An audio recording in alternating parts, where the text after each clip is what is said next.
make it as initially planned. That's not a clean smash, however, we will be able to proceed with what we want to do. Now, as you can see, the first point there will be introductions. I'm going to welcoming and introductions. I'm going to do that on behalf of the DVC-AA, who couldn't join us today, unfortunately. And having done that, I will, as the program states, invite in that order Dr. Ramova, Dr. Mukadi Kwame. I will ask Dr. Tadi and Ms. Moto to present in that order. After that, we will go for a tea break, and we will take the second phase of the program. Welcome once more. I will start with the welcoming by actually summarizing what happened yesterday in the plenary. We had three speakers, Professor Mari Kazumaya, Professor Mahadisha, Professor Churok. And all three of them spoke of different, what seemed like different themes on the face of it. But the themes spoke to, perhaps indicated a great deal of similarity, and they sought to answer the simple question of capacity within the state in the main. And secondly, they sought to explain that in addition to the issue of capacity, perhaps there's an issue about knowledge and understanding of government process and procedure as an explanation for why things sometimes don't happen at the speed with which we, the ordinary people, might wish. Thirdly, the speakers also spoke about the need for flexibility, in a sense. They spoke about rigid governmental blueprint processes, which in many instances tend to leave the people behind. And sometimes even victimizing or marginalizing people instead of including them.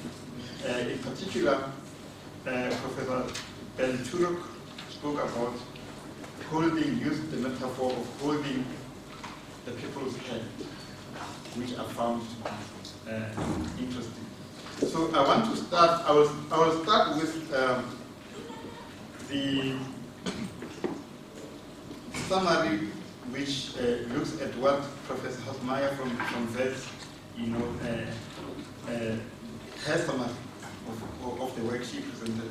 I think that by and large, she spoke about the interaction and the interface between theory and practice. How you bring that together to make a difference.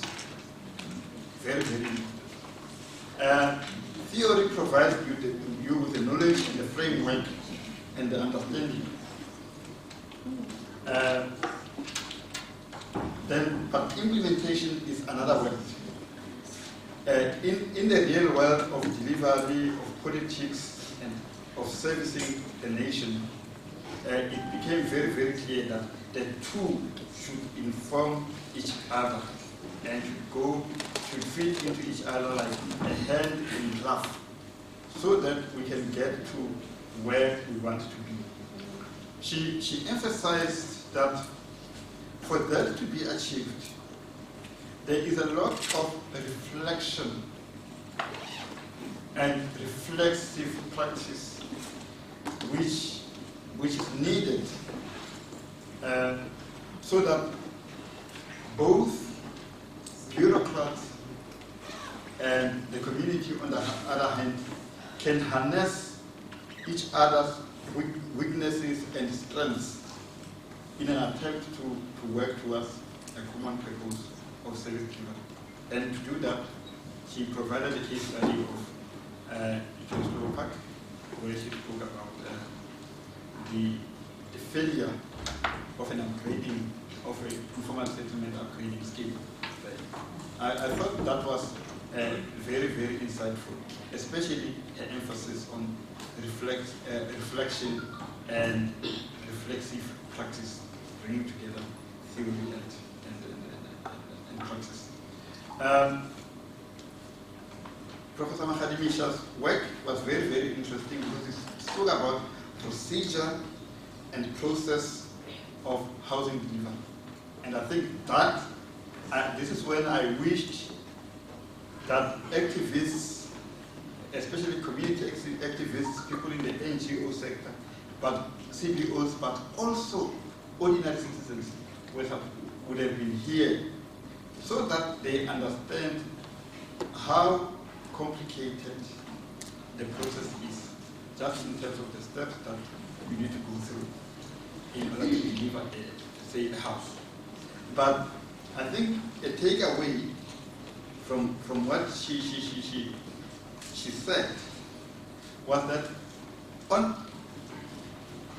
in addition to the process, which is quite rigid and stringent, there's also the interaction between the market and the bureaucracy. On the one hand, the bureaucracy demands that things should be done in a particular way, so that regulations are followed, so that standards are followed. On the other hand, you have the market.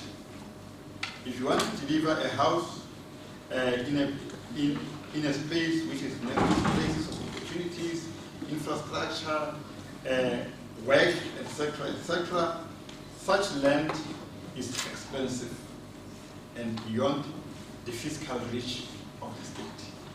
So this, she argued, is perhaps a serious constraint to bringing about the kind of human settlements that we wish to deliver in South Africa. In other words, for establishing a future human settlement that we think befits the kind of South Africa we live in.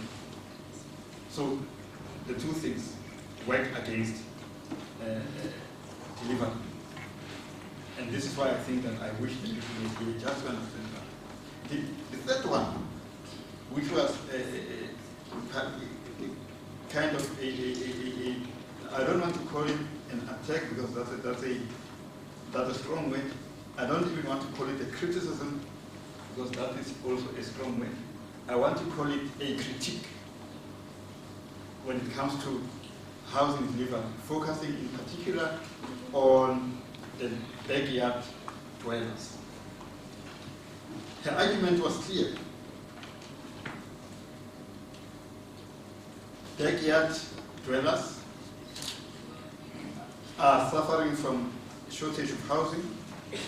The owners of those plots and those houses in which there are backyard dwellers are providing service, they are providing shelter, they are providing infrastructural services such as water and electricity. And the backyard dwellers are growing significantly, even more now, more than informal settlement dwellers. And to the extent that this is so, it means that the state needs to think outside the box in order to accommodate this reality. To say, how can they facilitate a process wherein the owners of these properties can be assisted to develop their properties? He used the metaphors of the low and the high road. so that they get to the high road where the quality is good in terms of the quality of the structure, the services, etc., etc. How can these people who are already providing an important service to the nation be assisted? Through funding, perhaps, through simplifying regulations, through maybe exempting them from certain regulations which do not necessarily have a big impact on governance, all in the name of trying to speed up housing and human settlement transformation. So to the extent that the author said that, it is very, very clear that the author was arguing along the lines of other scholars like Hernando, Soto, and others, who have argued that government bureaucratic processes are rigid and exclusionary, and they could be made friendlier. And this is something which also has been observed by business people when they talk about how easy or difficult it is to start a business in South Africa and in Africa. So I think that the speakers were on point, and although they were speaking about the specific places where they've done research, what they said has resonance within the entire development community. And this is where I want to leave it. And I would like Dr. Ramova to follow me, and then Dr. Mukadakoma to follow me. Sorry if I didn't pronounce your name very well. And Dr. Fadi and Ms. Moto. Thank you very much.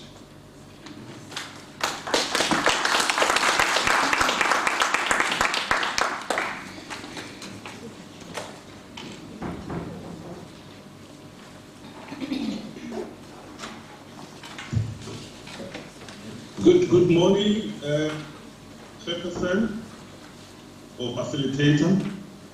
I hope you can hear me. Yes. Yes. Am I audible? Yes. Hello, can you hear me? Yes. Is you audible? Audible. Okay. All right. I wanted to. Right. Thank you. Is the slide on there?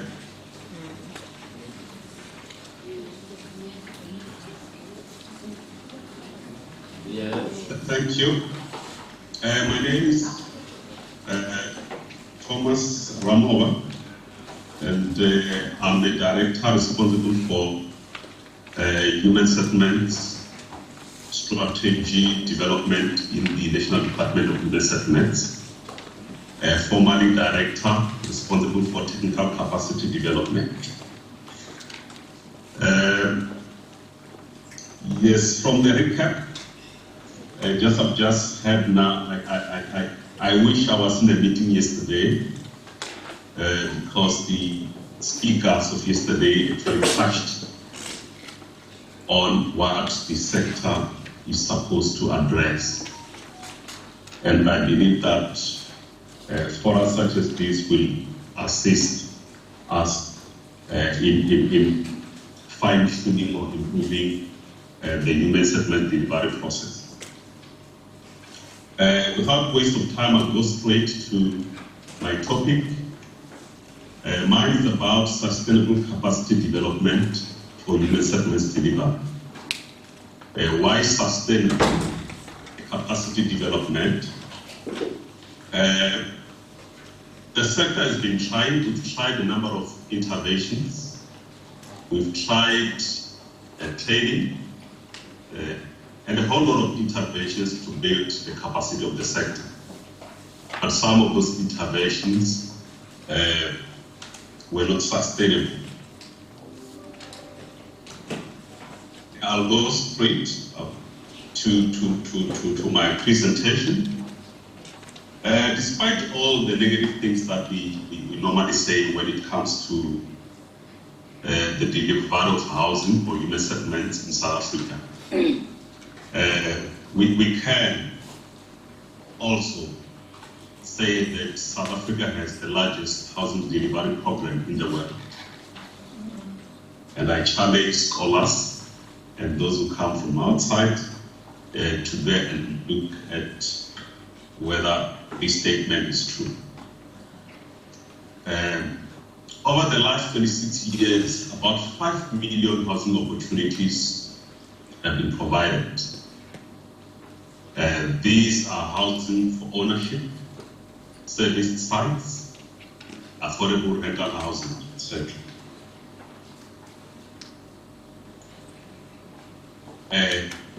In this 5-year period, we call it MTSF or Medium-Term Strategic Framework, which started in 2019, ending in 2024. We have targets that we've set for ourselves as a sector to deliver before the end of 2024. The target talks to priority development areas targeted for achieving spatial transformation. This was after realizing that our houses continue to be built far away from economic opportunities. They are continuing to perpetuate their apartheid spatial framework. So we felt that we needed to make sure that we direct the sector to make sure that all our human settlements products and housing are in priority development areas, which are well located or located in areas where there are social as well as economic amenities. We also targeted to continue to build the houses and service sites and provide service sites.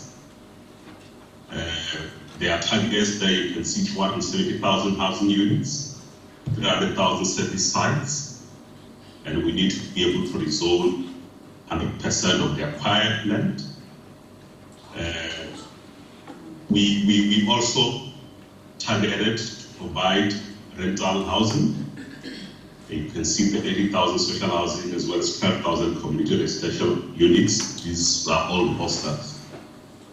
We also targeted to upgrade 1,500 informal settlements and also to make sure that our people receive their title deeds. This is what we've targeted for this 5-year period, which will end in 2024.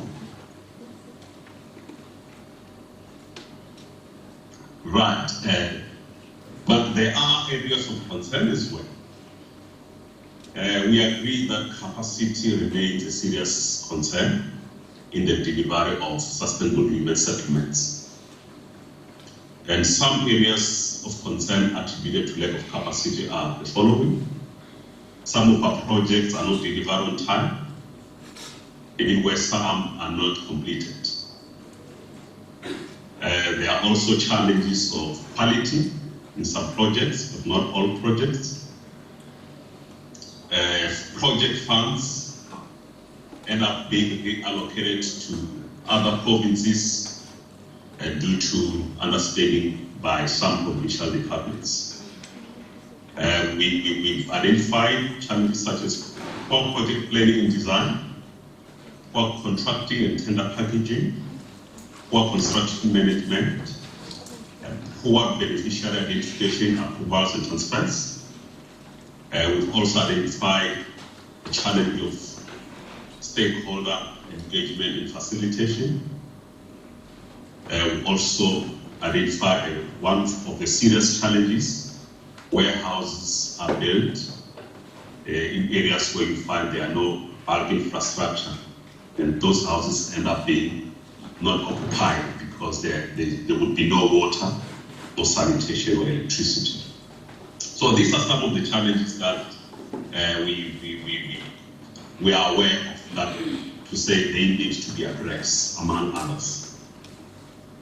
So for us to develop a comprehensive capacity development the strategy and programs thereof.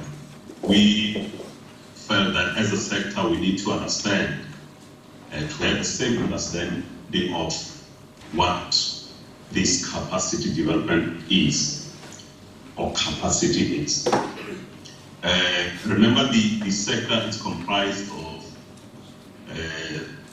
the 3 spheres of government, the entities, as well as the private sector as well, talking about construction, material, supplies, etc.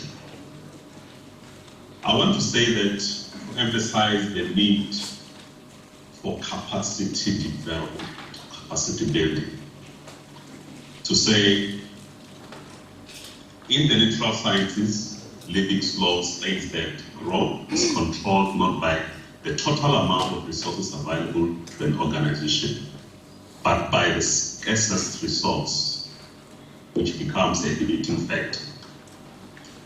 The sector has identified capacity as one of the scarcest resources in the delivery of human settlements, or beside finances or budget, of course. As a result, we felt that a human settlement sector capacity development strategy needed to be developed to ensure sustainable capacity in the sector. I'm going to outline the process that was followed to develop the strategy. But we said, let's look at how, let's have the same understanding.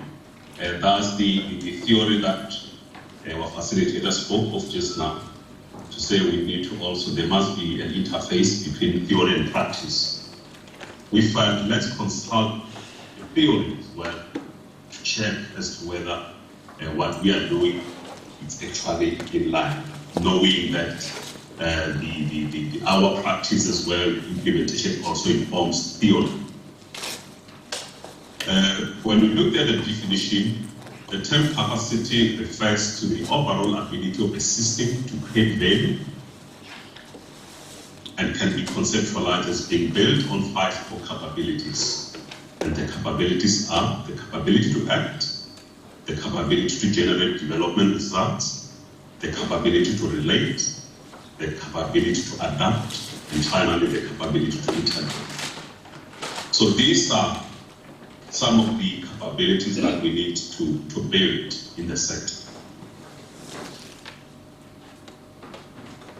We looked at the history of capacity building and capacity development to say capacity building has evolved from a focus on individual capacity in the 1960s and 1970s to a focus on the role of organization in the 1980s.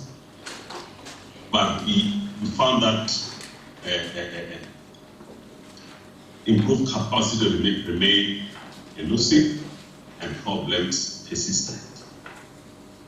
It was then realized in the 1990s that capacity building also requires institutional change and reform. However, these 3 elements should not be seen in isolation. Otherwise, we must not focus on one element. We must make sure that all these 3 elements are integrated. So for the sector, we decided that let's define capacity for ourselves so that we move from the same understanding in developing our strategies and the implementation thereof. We agree that capacity development is the process of developing the abilities of individuals, in other words, people, organizations, and societies to perform functions, to solve problems, and set and achieve objectives in a sustainable manner. We underscore a sustainable manner.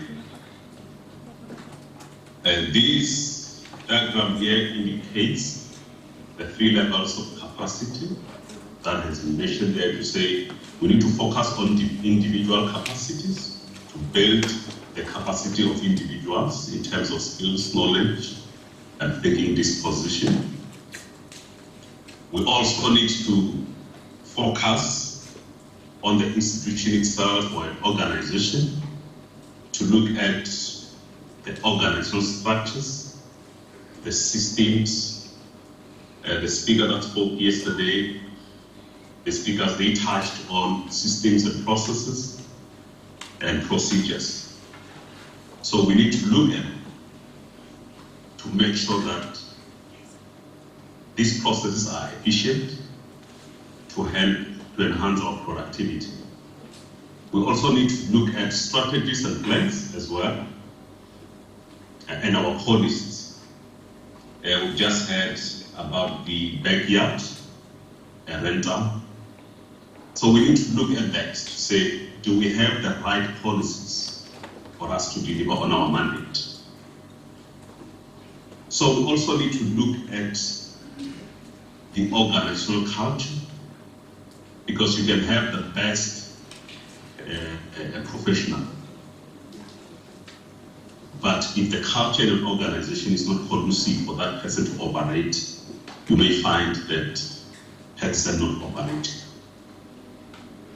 So in terms of the environmental level, we also need to make sure that our community members are empowered to participate in the realization of their right to adequate housing or to access to adequate housing.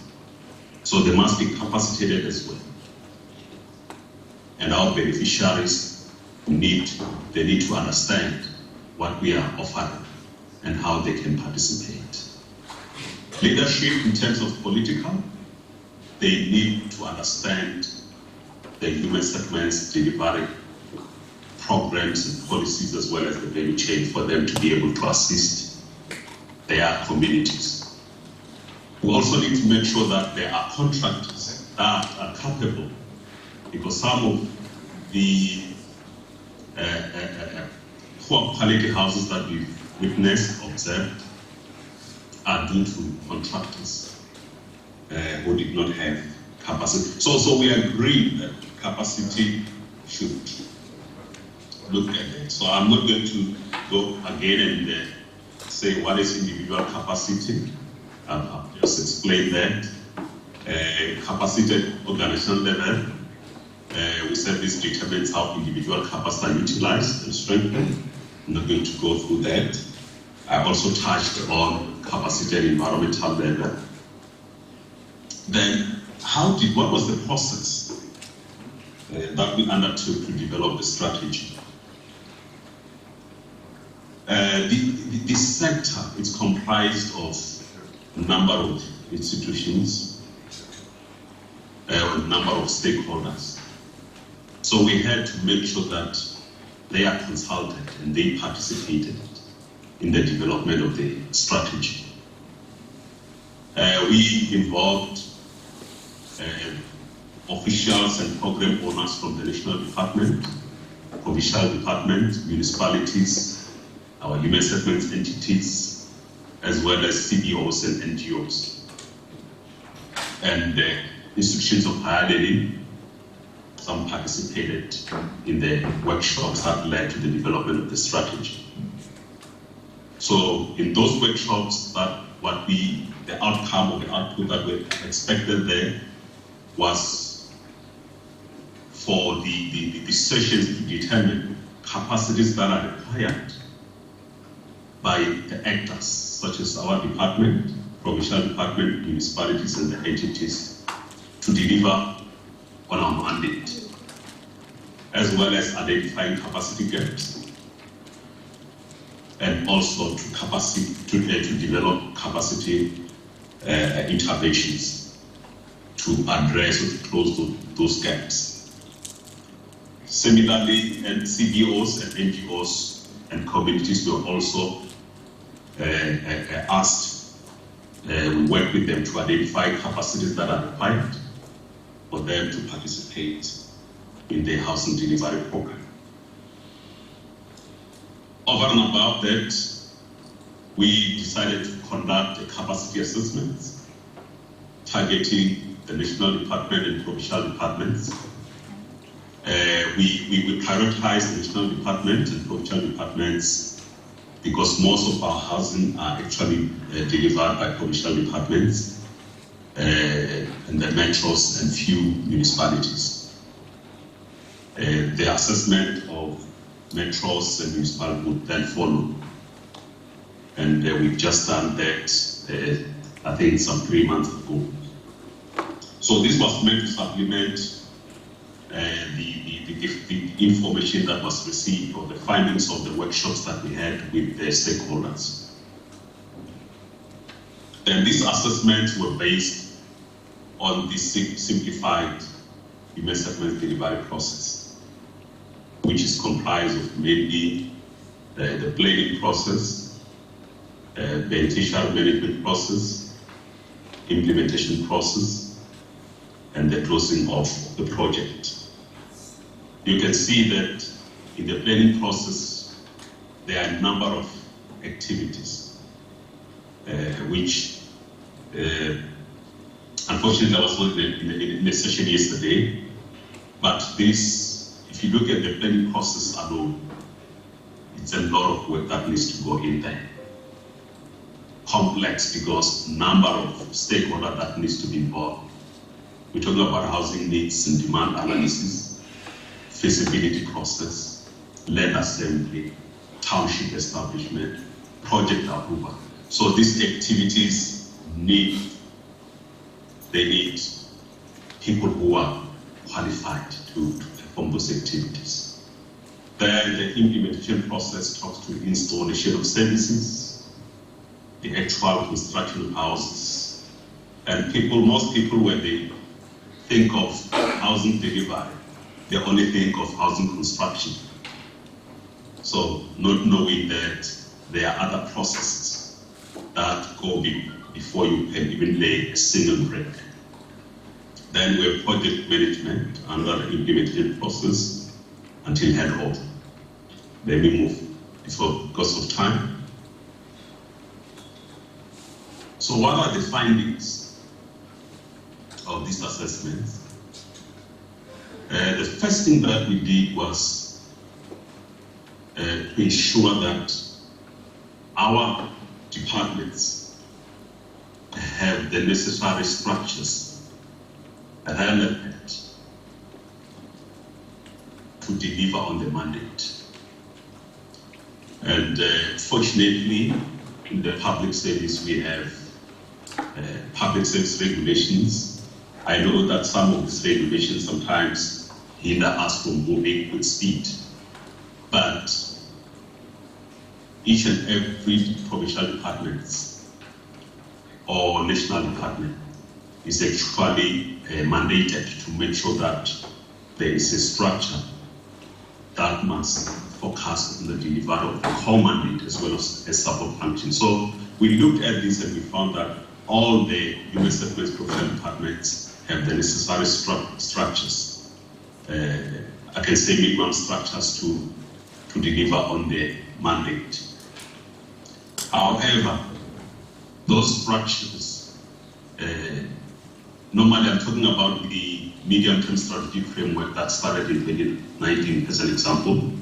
You'll find that instead of aligning the structure to the mandate and conclude the process maybe by 2019 or before 2019, you find that it takes time.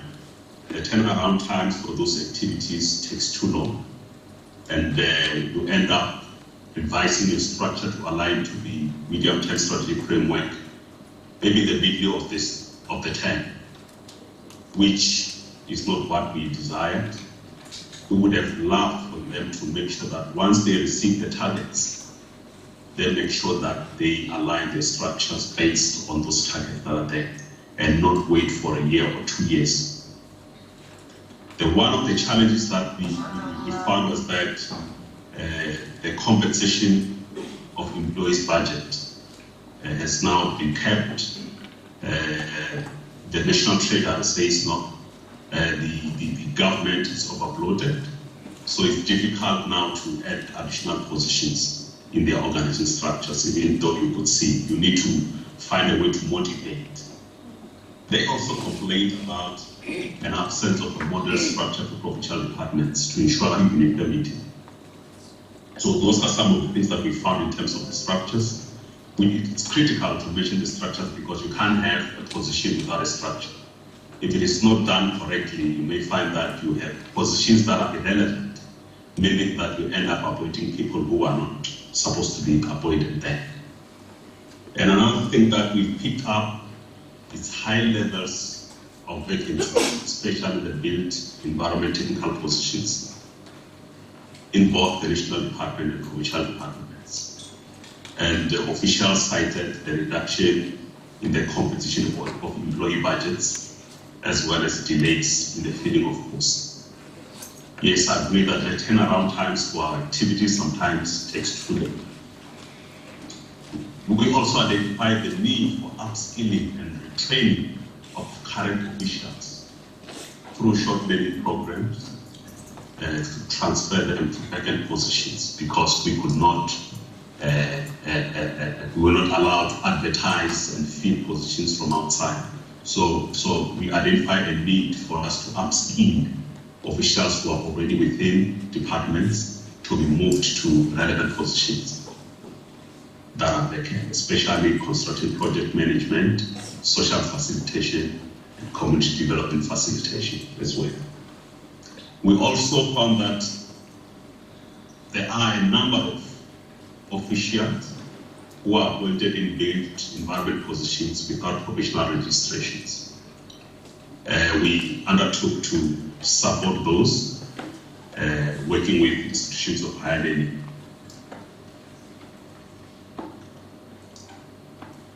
These are the vacancies that we identified during the assessment.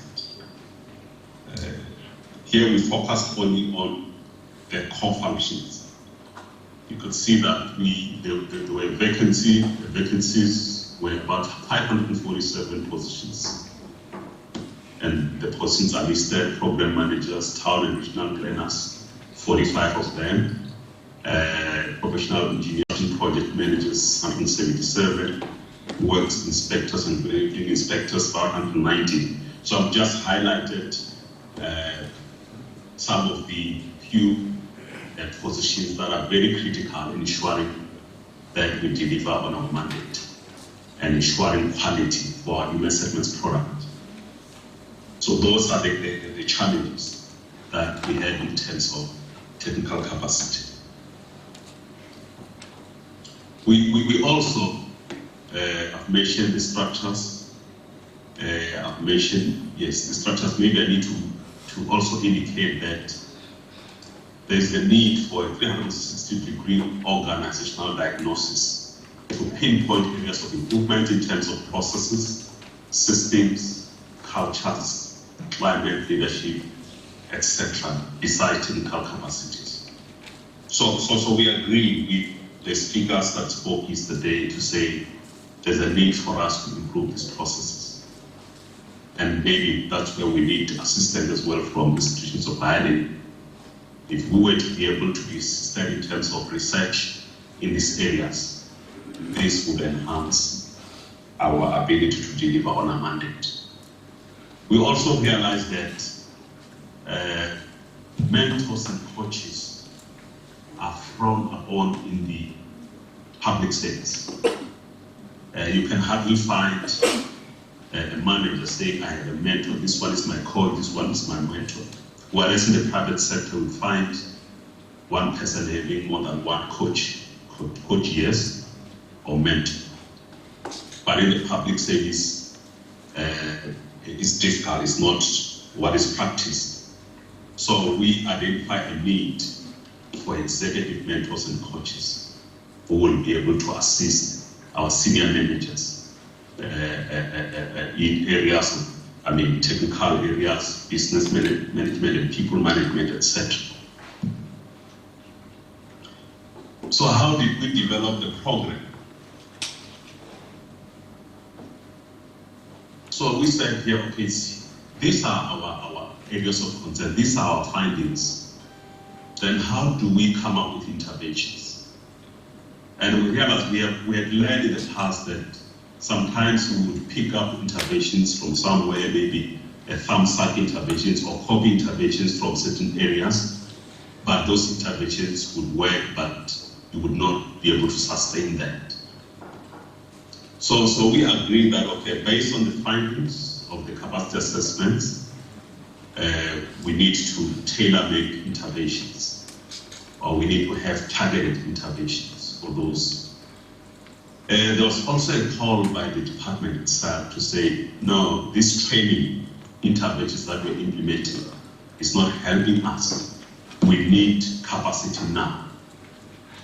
And we agree that there's a need for us to provide supplementary technical capacity or sourcing thereof. We agree that there's a need for us to develop a comprehensive sector capacity building program. And to ensure that this is sustainable, we agree that there will be supplementary capacity, which is through what we call gap filling, as well as organizational building. In the next slides, I tried to indicate these modes of capacity. This was actually shared and discussed in stakeholders. Time.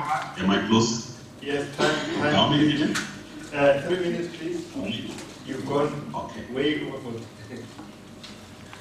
It's fine. I'm moving to indicate to say we needed to make sure that our capacity development interventions include gap filling, which is supplementary technical capacity.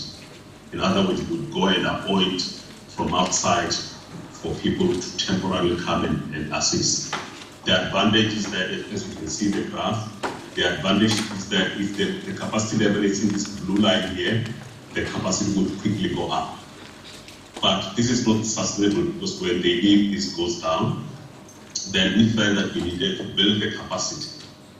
But then at the same time, as I've indicated that the department was complaining to say if the existing capacity is at this level, if you start to build capacity through training and other more interventions, it will take a number of years for you to reach the level that you want in terms of capacity.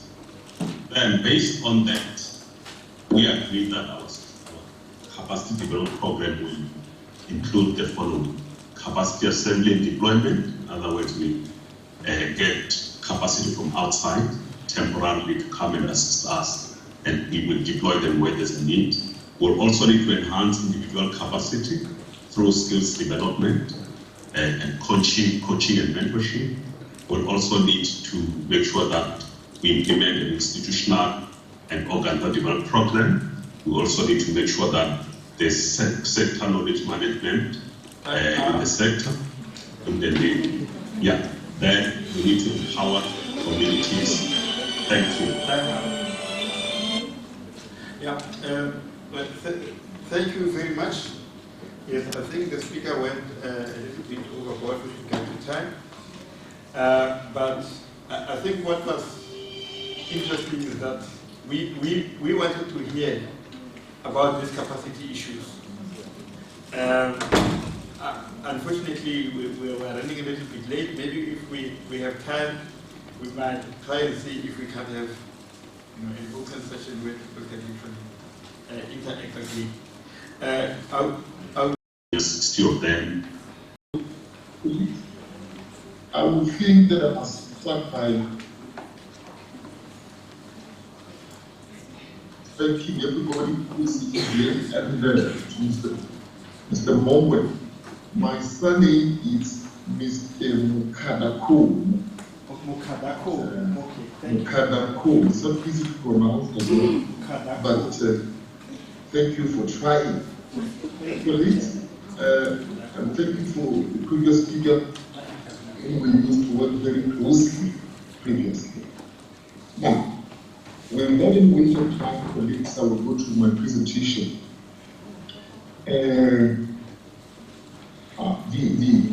title of the presentation is The Wicked Nature of Housing and System Thinking as a Solution. So, colleagues, I agreeing with me that all over the world, countries facing housing crisis, with a massive shortage of housing all over the world. In fact, the UN limited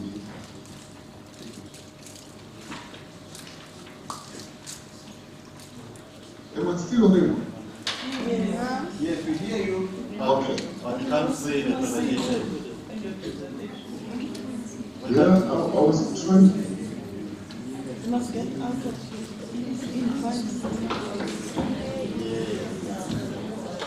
Can you hear me? Yes, we can. You can. Okay.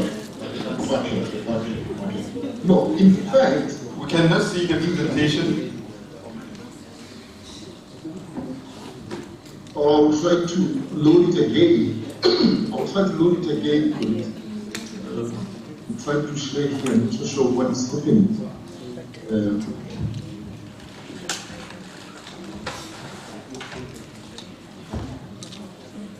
Is the presentation visible now? Not yet.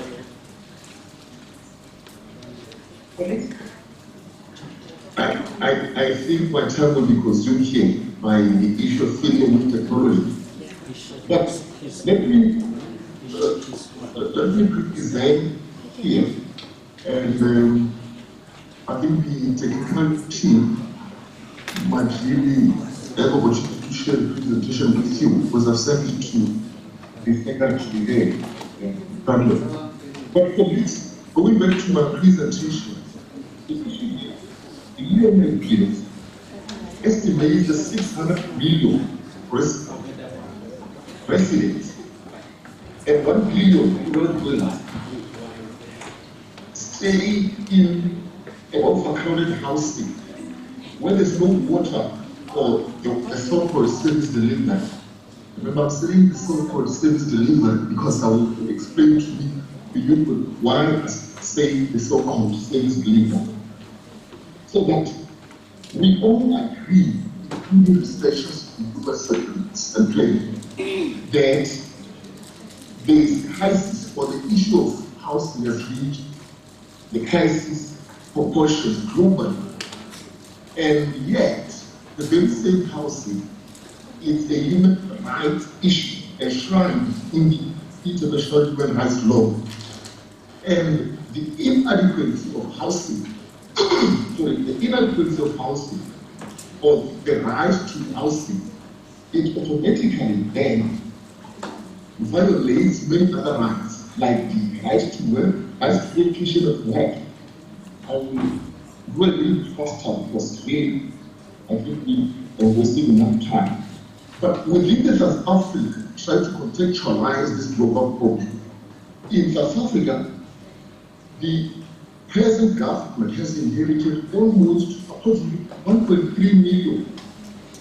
That is what they inherited in 1994. And today, the housing gap is estimated at 2.6. And there is a growing number of informality or informal settlement within the housing space. So, this, regardless of the upgrading of informal settlement grants that the housing department trying to exclusively formulate to deal with informal settlement, there is a visible pattern of an upwardly moving target in informal settlements.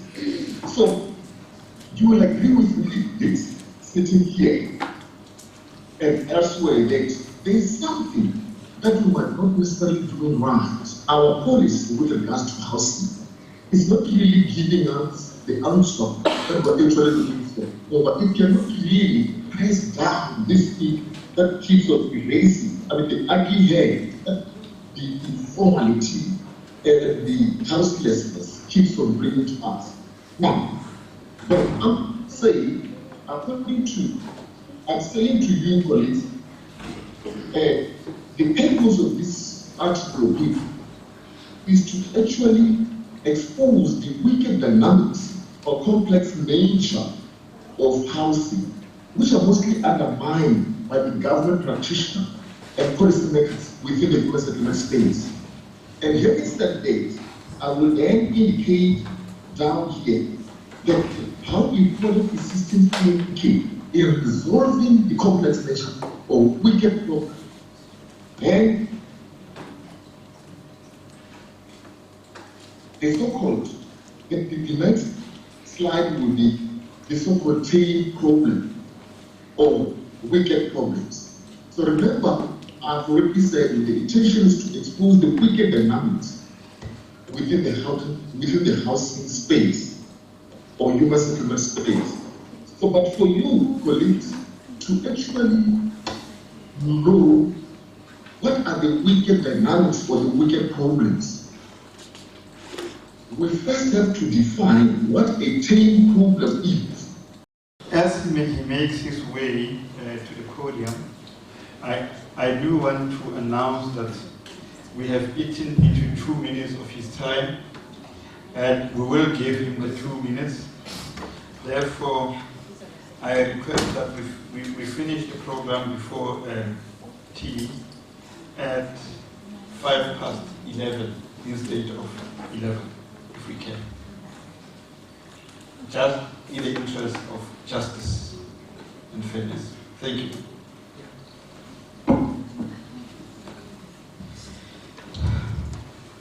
Good morning, ladies and gentlemen. Goeiemorgen, mole, molo, dumelang. I hope they will be projecting my presentation, but in the meantime, let me introduce myself. I come from the National Department of Human Settlements.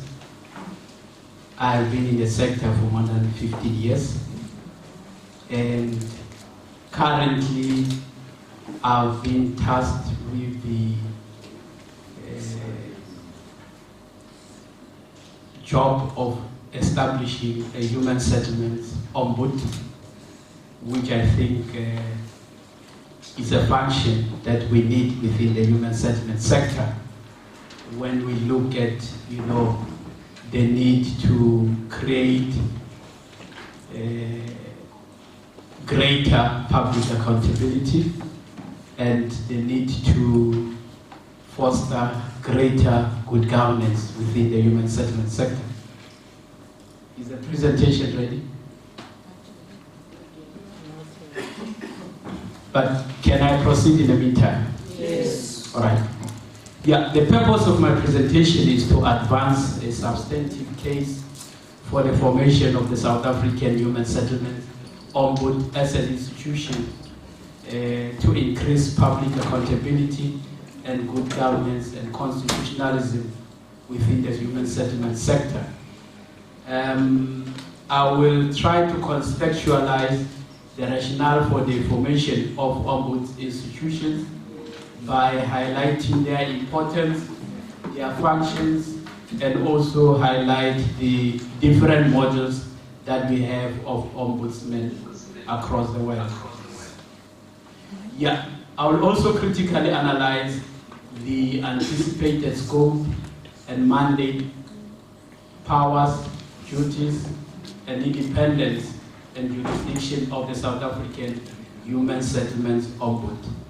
And lastly, I will just provide some concluding remarks on the necessity of having this important institution as an important mechanism to resolve complaints within the sector. Yeah, by way of background, ombudsman institutions have become a common feature of most countries' political, social, and legal systems.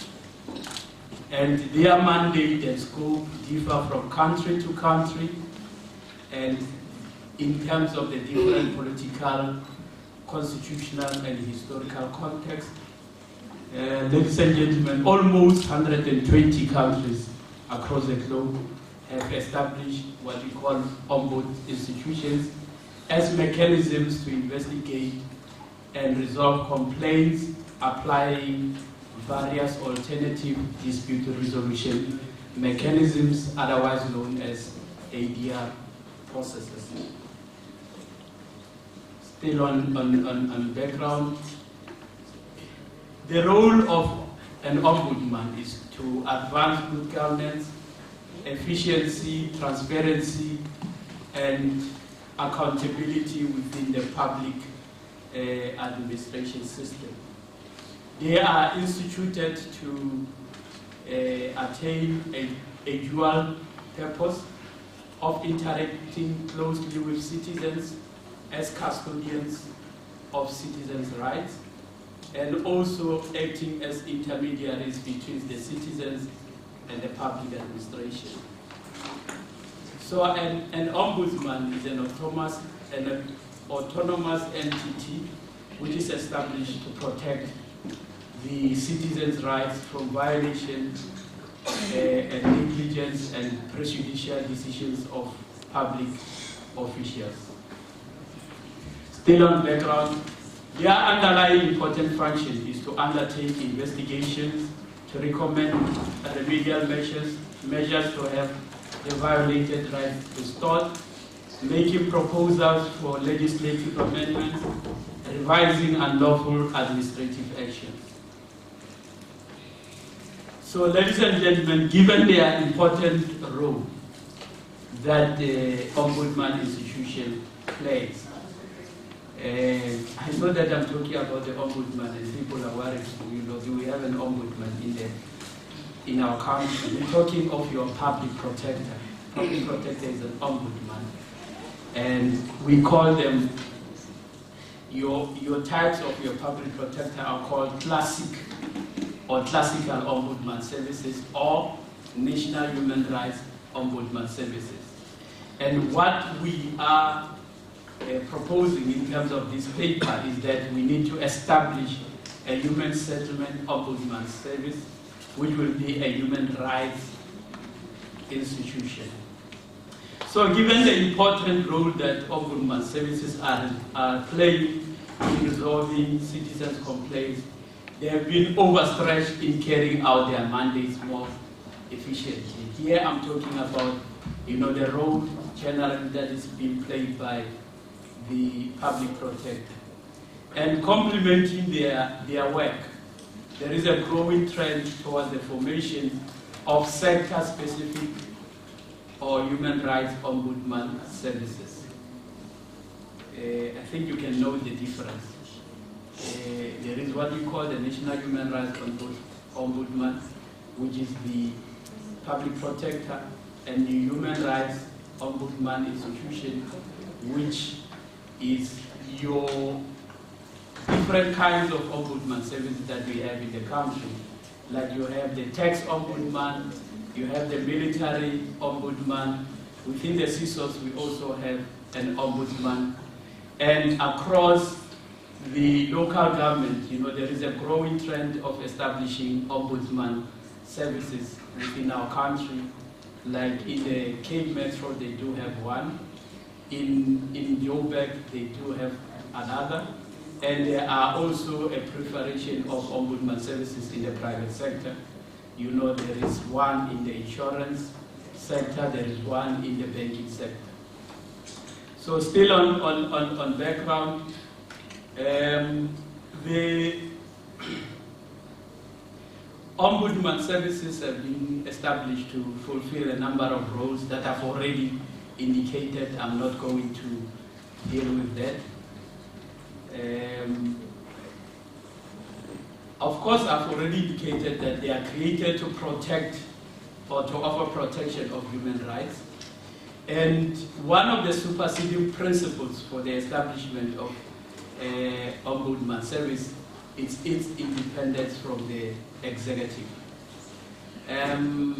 We know that the first ombudsman service was established in Sweden in 1809 by the Swedish Parliament to protect the civil liberties.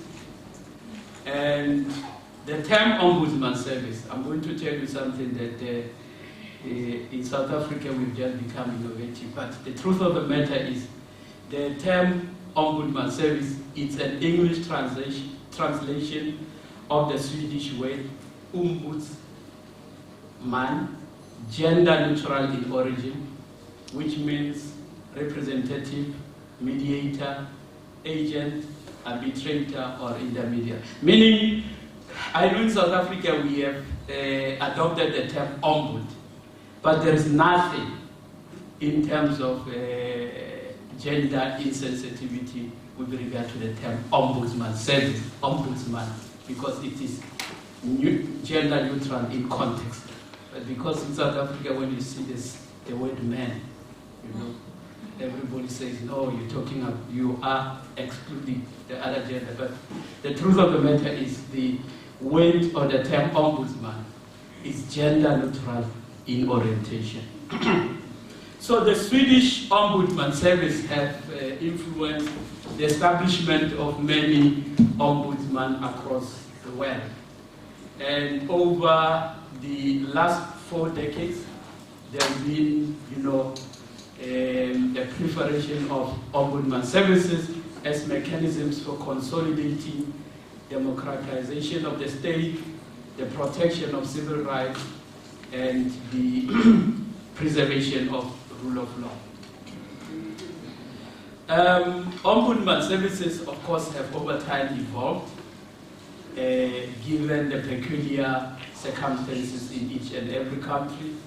And of course, some of the motivations for their establishment related to the maintenance of law and order following a civil war, strengthening the democracy after attainment of independence, and consolidation of international human rights culture. So those are some of the reasons why ombudsman services or institutions have been established. Now, 5 minutes. okay.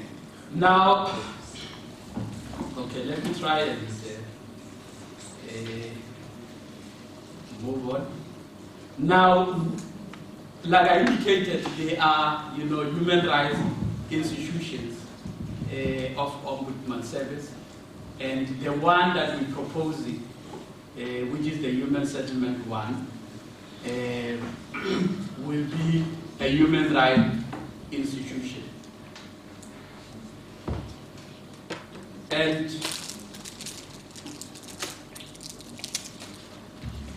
so the establishment of ombudsman services have not gone without challenges.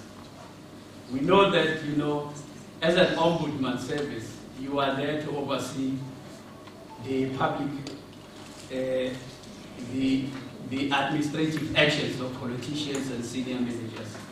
So as a result, there have been a lot of, resistance around the establishment of ombudsman services. And of course, sometimes you find that, the very same public administrations appoint staff within the ombudsman institutions who do not have the required or necessary skills.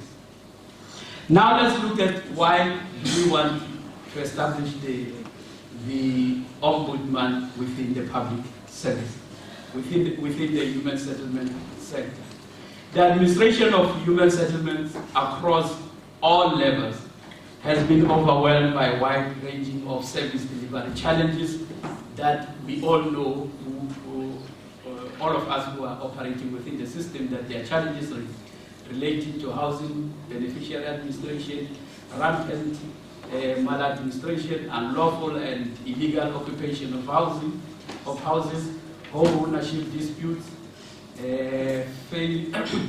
foreclosure complaints, social housing and rental complaints. All of these things have necessitated the establishment of an overseer body which is going to protect the citizens' rights in terms of Section 26 of the Constitution.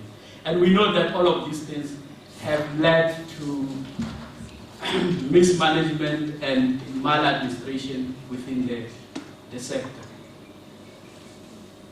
So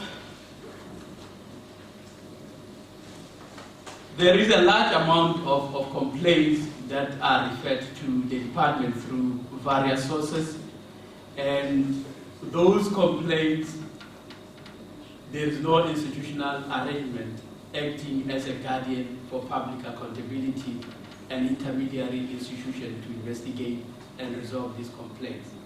Hence, the need for the establishment of the Human Settlement Ombudsman's Service. So, we are proposing for the establishment of Ombudsman Service that is going to be independent from the executive, of course, being appointed by the minister. And of course, their function will be to investigate complaints within the sector, like any other ombud, and to issue final and binding decisions. Okay. By way of conclusion, let me go to the conclusion. The institution of the Human Settlement Ombudsman will be an essential mechanism for bolstering constitutionalism and the rule of law. To citizens, the concept of ombudsman is synonymous to safety, to protection, to democracy, and human rights. So, an open government culture should be part of the DNA of the Human Settlement Ombudsman Service, and if it is used more strategically in the implementation of its mandate, it could become a role model for public accountability and good governance within the human settlement sector. The human settlement sector should not see this establishment of the Ombudsman as a policeman, but should seize this opportunity for creating greater involvement in renewing and strengthening constitutional democracy, in enhancing transparency, accountability, integrity, and stakeholder participation for better administration of human settlements, greater citizens' trust, and more inclusive institutions. I thank you, ladies and gentlemen.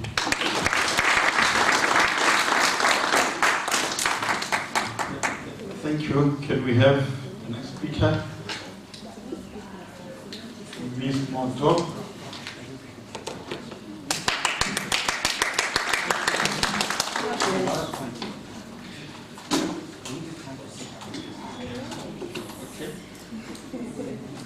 Okay, maybe let's spend a few minutes trying to take questions and comments. Maybe 2 questions. Somebody, the next speaker, still trying to set up the presentation. Thank you. Yes, Prof.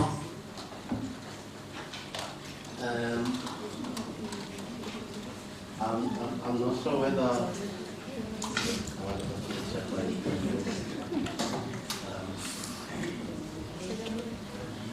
thank you, Program Director, and also to welcome the presentations made by the 3 speakers thus far. I would want just to throw some few provocations to the 3 speakers, maybe to be processed as we proceed with the engagement. Dr. Ramova's presentation was very useful, but I picked up certain gaps in terms of the framing of the capacity development strategy. I think there are 2 issues I'm grappling with. Even though the narration of the background does provide some working definitions around capacity development, but what I'm lacking, I don't seem to find, is a departure, is a philosophy upon which the definitions themselves are allocated, and which is a general issue with the human settlement policy in South Africa. I wanted to make this point, that perhaps as scholars and the Institute, we are not radicalists but not conformists. We don't absorb the philosophy as presented as a given. I will make a point, a typical point, both for Dr. Ramowa and also Dr. Mukadamu. Maybe is it true that the sector has embraced neoliberalism as a theoretical departure for policy in South Africa, such that the role of communities and the need to locate local capabilities in the national capacity development framework is a given. I think, I'm not sure if I'm clear, but I do see that. Where I want to take it with Dr. The next speaker, that theorization or location of capacity development is the fact that in the assessment of settlements and housing delivery, there is an obvious and concerted disregard of the self-help initiatives in understanding housing in South Africa and settlements. We do know for a fact, in fact, we are born out of a situation where there's been self-help housing in the rural areas, which continues to grow alongside the government program, which is subsidized. Communities continue to provide for their housing alongside. Policy seems to disregard that consistently. The issue of informal settlements and backyard dwellers are a function of local and community agencies, and there seems to be a consistent disregard of agencies at community level in defining policy in South Africa. Interestingly, Ayanda Kanza is a retired town planner. Is pursuing a study at doctoral level right now in Mandela University, following the new developments along the transport corridors in peri-urban and rural areas. Professor Bushungu spoke about that yesterday, that communities in rural areas and in the fringes of the urban cities continue to build massive and modern state housing. There is reinvestment in the rural space, and yet again, the housing policy and the new human settlement policy disregard that agencies. Why? And hence the people's housing process has failed dismally in South Africa, and yet people continue to build their own houses. Something is not right in the architecture of the policy. We should embrace local capabilities. That's one area. The second area on capacity, Dr. Ramoa spoke about the issue of the national treasury and the fiscal decline or shrinkage, which is leading to non-filling of vacant positions, perhaps a function of the equitable share. Let's park that and move to the grant itself. All infrastructure grants in South Africa provide for a portion for capacity enhancement, and there is silence, Dr. Ramoa, on that.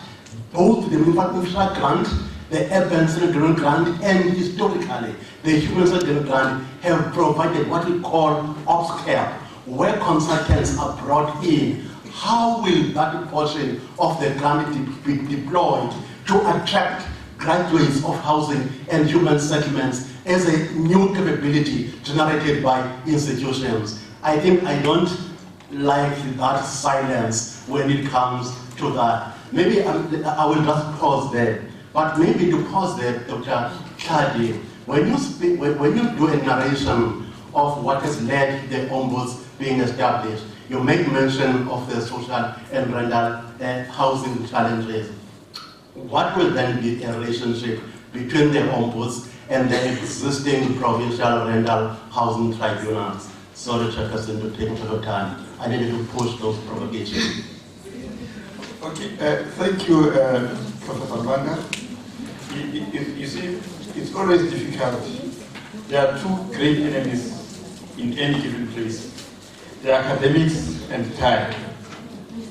The politicians and time. So I think I'm going to do this. I'm a very generous chairperson. I'm going to allow Ms. Moto to proceed. And after she has spoken, I'll allow the last and final round of questions. And please, I would like us to go to tea at 11:30. I've already been too generous. Let's just keep started. Thank you very much. Ms. Moto, the stage is yours. Thank you, Chairperson. Greetings to the House. Ladies and gentlemen, allow me to say all protocol observed. I am Babungile Moto, a graduate student from the University of Otago. I'm presenting a research paper that we did, which is an assessment of water delivery in the Eastern Cape, Amateur districts, the case study of Alice. As we all know, reliable water and efficient water services are essential to ensure or to enhance sustainable human settlements. But the study will look into the importance of water service delivery located in a small town called Alice in the Eastern Cape. Furthermore, the study will evaluate the impact of disruptions of water to provisions of local communities, private businesses, educational institutions, and the Alice economy at large. Also, this study will seek to look into the vital role of local municipality in design, implementation, maintenance of water services in the form of water irrigation structures. Also, we will look into the challenges of the municipality or that municipality face in order to ensure adequate water supply and adequate, efficient working water irrigation systems in Alice. Can you slide, please? Also, this research method, we used a qualitative research method. Okay. Now, we all know Alice is in the Eastern Cape, in the Raymond Mhlaba municipality under the Amatole district. It's a semi-rural town. And slide. The next slide is just a picture of water irrigation systems. And now, we all know in sub-Saharan, sorry, English is not a mother tongue, area, it's under a lot of stress when it comes to water. And this is attributed mainly that Africa as a whole is going through the same thing because resources in Africa were initially implemented or set to accommodate an elected few, and that was enhanced by the policies of the time. So this has now, even though there are democracies that have emerged, but it has always maintained that Africa is under a stress of water, right? And then Raymond Mhlaba, they had a paper called IDP, or a policy they called IDP, which actually declared Raymond Mhlaba as a drought area, which speaks to the current water crisis that is happening in Alice. So Alice was initially set up as a small town, which was not actually made to carry the capacity it's carrying now. And over the years, people have just come into Alice and have increased, the population of Alice, but the resources still remain as those that were set to be able to facilitate or to carry for a small capacity of people. Now, this has just led Alice to have crisis of water. Number two, it has a poor drainage system. And if you remember, I think the news all over South Africa, it was there that Alice was actually hit by a flood. And this flood was not caused actually by a heavy rain or anything, supernatural. But mostly it was just a drainage system that it failed, that flooded Alice, that also affected the businesses and everything around Alice at that particular time. Those who were there, they would remember. However, the objective of this study is just simply trying to redress the water supply problems and the drainage problems that are seen in Alice. The next slide will show you a picture. This is Alice, basically. Those who know Alice, taxes and everything, they were damaged. The new building of KFC, when we're still celebrating KFC, it was damaged because of such things. Next slide. Okay. Now, we actually explored quite a number of literature that spoke to the study. And number one, we can't go anywhere without just studying in the Constitution of 1996 that provided for water, as a right, but however, the right currently, which is the right to water, everybody has the right to access to adequate water and sanitation. But that right of water is now very scarce and very limited, meaning the right that was provided for is actually under question at this particular time. And furthermore, the Parliament of 1996 highlighted that the water struggles of South Africa then were more heavier and more stronger in the rural areas. And obviously, if Alice is in a rural town, then that speaks to it. Now, as much as water is said to be a natural resource, there's a writer called Hamza who actually stipulates that though water is a natural resource, but it's a natural resource that needs to be protected by a good integrated water management systems that will ensure and sustain the supply of water. Now, in South Africa, there are laws that govern water supply services, and these laws, were shaped or they were made to speak or to redress, the water problems that were there even before the democratic government took over, because it seeks to correct the ills, of the past, which were enacted by the laws that actually spoke to people to have water for themselves, for the domestic use, agriculture, and industrial water needs, not necessarily to cater for the whole of South Africa. As we know, dating back from the homelands, that South Africa did not mean South Africa what it means right now. So the 1997, there was a Water Act that was formulated that was set to deal with water services, as in provisions to consumers, and also an Act of 36 of 1998. It also speaks to water as a natural resource. Furthermore, 3 minutes. 3 minutes. I said it's 15. Okay, it's fine. Okay, let me just say, there's a number of literature that speaks to water supply, and the right to it. But there are a number of writers I won't mention right now that speaks and highlight other things that has caused water to be where we are right now, to us to be facing the limitations and the need of water as it may be. As I had said when I began, the method that was used for this methodology is qualitative method, and also we also mixed it with selected literature surveys from global literature, Africa, and also literature in South Africa. And also there were case studies that were done, and we spoke directly to managers that were dealing with water services. However, I want to highlight to say, in one of their writers, they do say that another thing that is a factor for what we are having now in the water crisis is the fact that we have limited skilled technicians that are able to ensure that water is maintained, the infrastructure is rightly maintained, infrastructure is rightly muscled up to cater for what we are facing in South Africa. Limitations of the study, when you all know it's COVID, so we could not really do the study as we were prepared to do. The time was little, so we could only do what we could in the limitation of the time. Now, just to mention a few in a minute, is that Alice, as I had said in the beginning, as a small town, it only had one. It's actually maintained by a Greenfield dam. Now that maintains, and you must understand that Alice falls under Amatoli. Amatoli is the 58 villages that they must maintain or ensure that they've got water. So all of in the resources that is available, they are unable to maintain as fully successful working water irrigation systems for Alice and its villages that are around. And also to highlight the fact that there are coping strategies that we admitted or that we adopted by both the university and the municipality to try and redress or to try and ease the burden of water. Alice University of Fort Hare received funding from the DH. Don't follow the slide now. Follow me. Time is gone.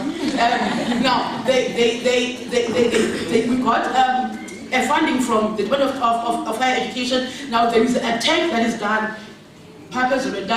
To ensure that it sustains the university for 2 days should there be water outages, while they allow the municipality to try and make a plan. But that's not really a solution, but actually now it's actually maintained that at least for 2 days the campus has water. Because what happens is that if the water is out, academic activities, businesses, actually Alice here, so Aman's the source of life for Alice. So now, okay, so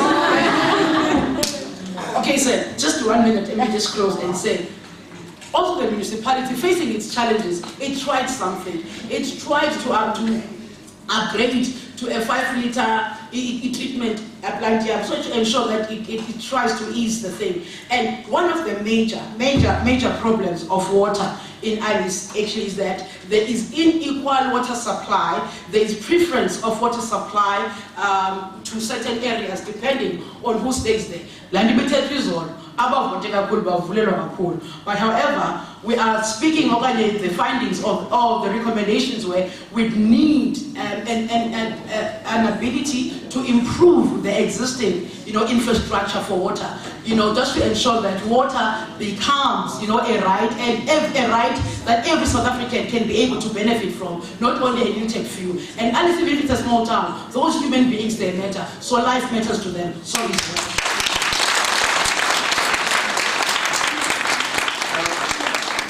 Thank you very much. I think we've got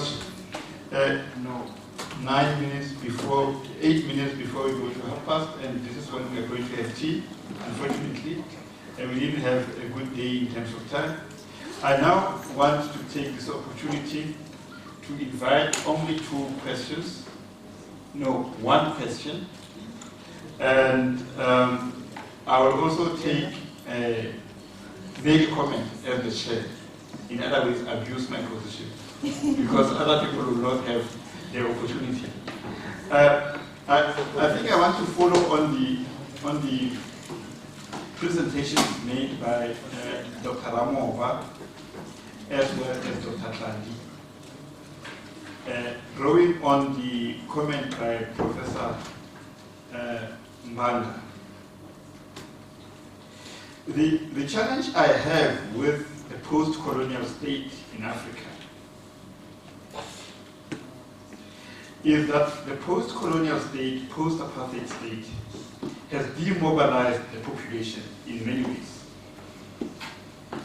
and taken away the agency of the people. This you see, because instead of inviting people to come with strategies and tactics to resolve their own problems, the government said, we will do this.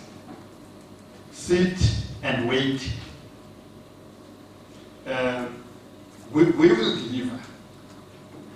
In other words, from the very beginning, the state adopted a patron-client relationship where the state had to give and the client were the people.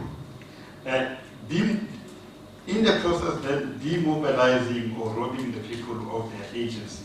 And you can clearly see this with the half-hearted approach which the state has towards a people's housing process. It's very half-hearted. Even if they've moved now to so-called enhanced people's housing process, it's very half-hearted in terms of the processes, in terms of the resources that are allocated, but also in terms of propagating that strategy for people to know that there is this, and people must actually take advantage of it. And one consequence of that is that they built UFH in PE, in the city. They also built UFH, Emapilini, Ilali. And the interests of these 2 groups, these 2 communities, are completely different. Maybe in a village situation, people might need water.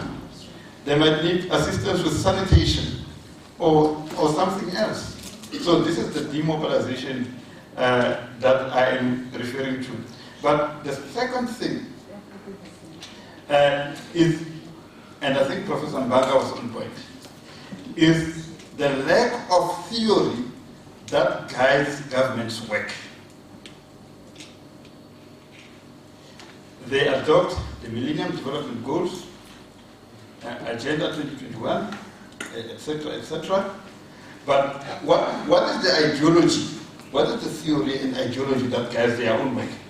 In colonial times, we knew there was a clear ideology. The ideology was apartheid, white supremacy, and there was a theory, and there were clear objectives.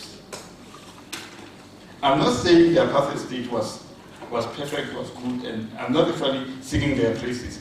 But I think what the point I'm trying to say, to put across, is that there is a need for a clear agenda, a clear ideology that is going to guide the objectives which the state sets itself.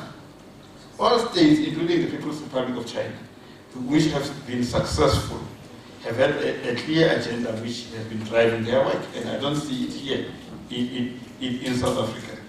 The last point I want to put across is that I think we have not really understood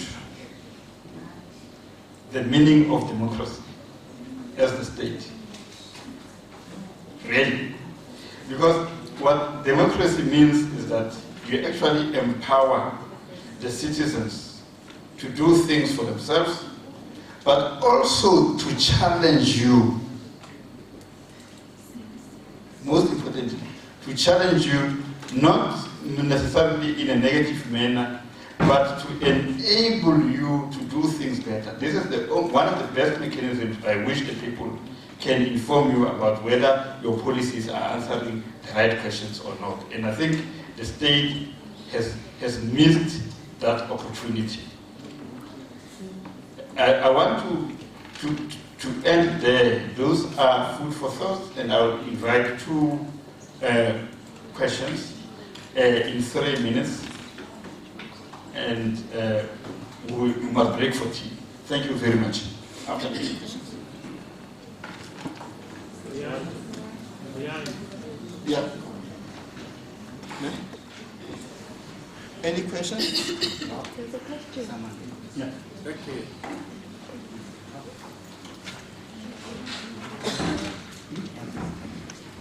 Okay, no, thanks very much. It's just going to be a very short question.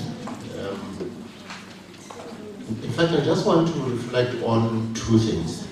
The first one is the presentations that were made yesterday around informal settlements upgrading strategy, but also the backyard rentals.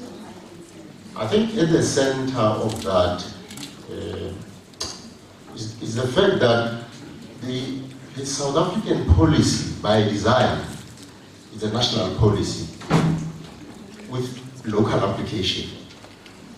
So what I mean by that is that while it is actually nationally designed application, it's local. Now, I struggled to find that expression in the capacity building arrangement in terms of the role of local government.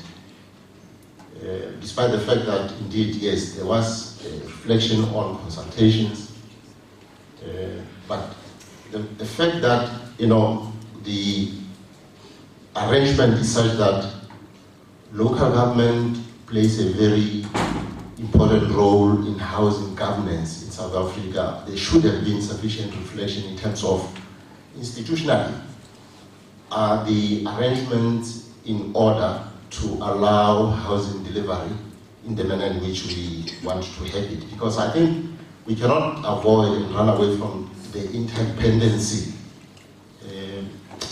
around housing delivery, in South Africa. And with that, you would have some elements of delays and so on. So we need to basically look at the complete picture in terms of, apart from the organizational structure, but institutionally, are we well oiled to deliver housing? Thanks very much.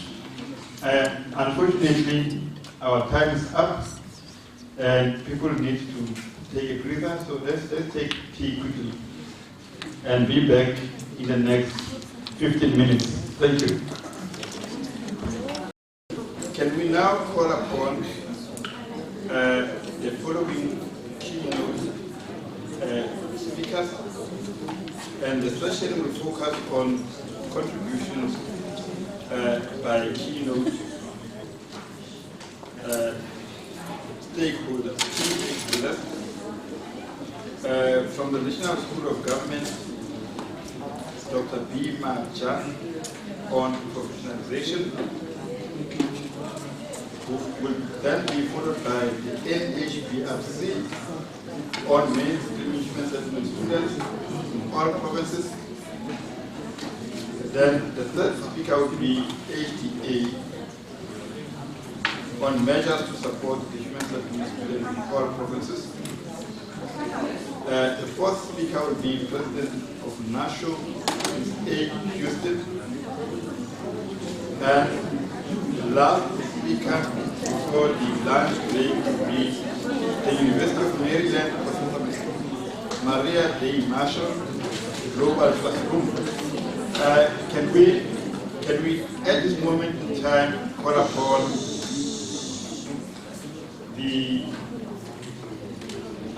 Dr. B. Maja from the National School of Government on professionalization of the sector. Thank you.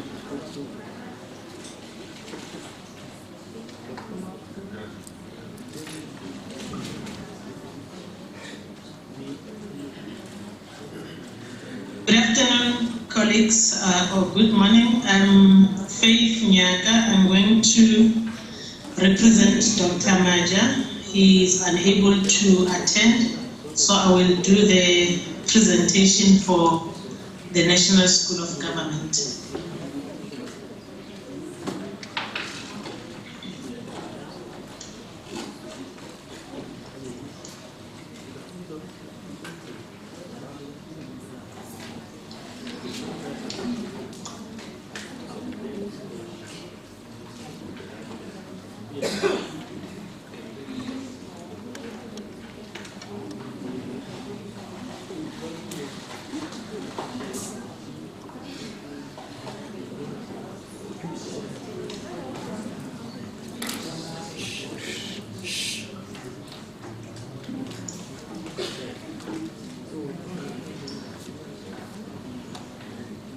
Thank you. Can you all see the presentation?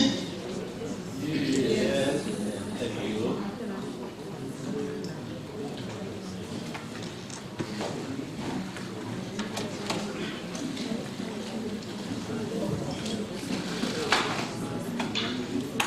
Can I proceed, Chair? Can you see the presentation?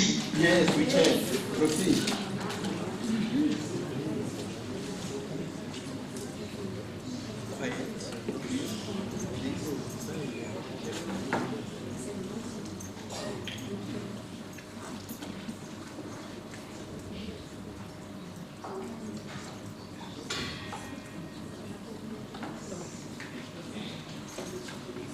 Okay, thank you. Okay, the presentation is with regard to the National Implementation Framework towards the professionalization of the public service.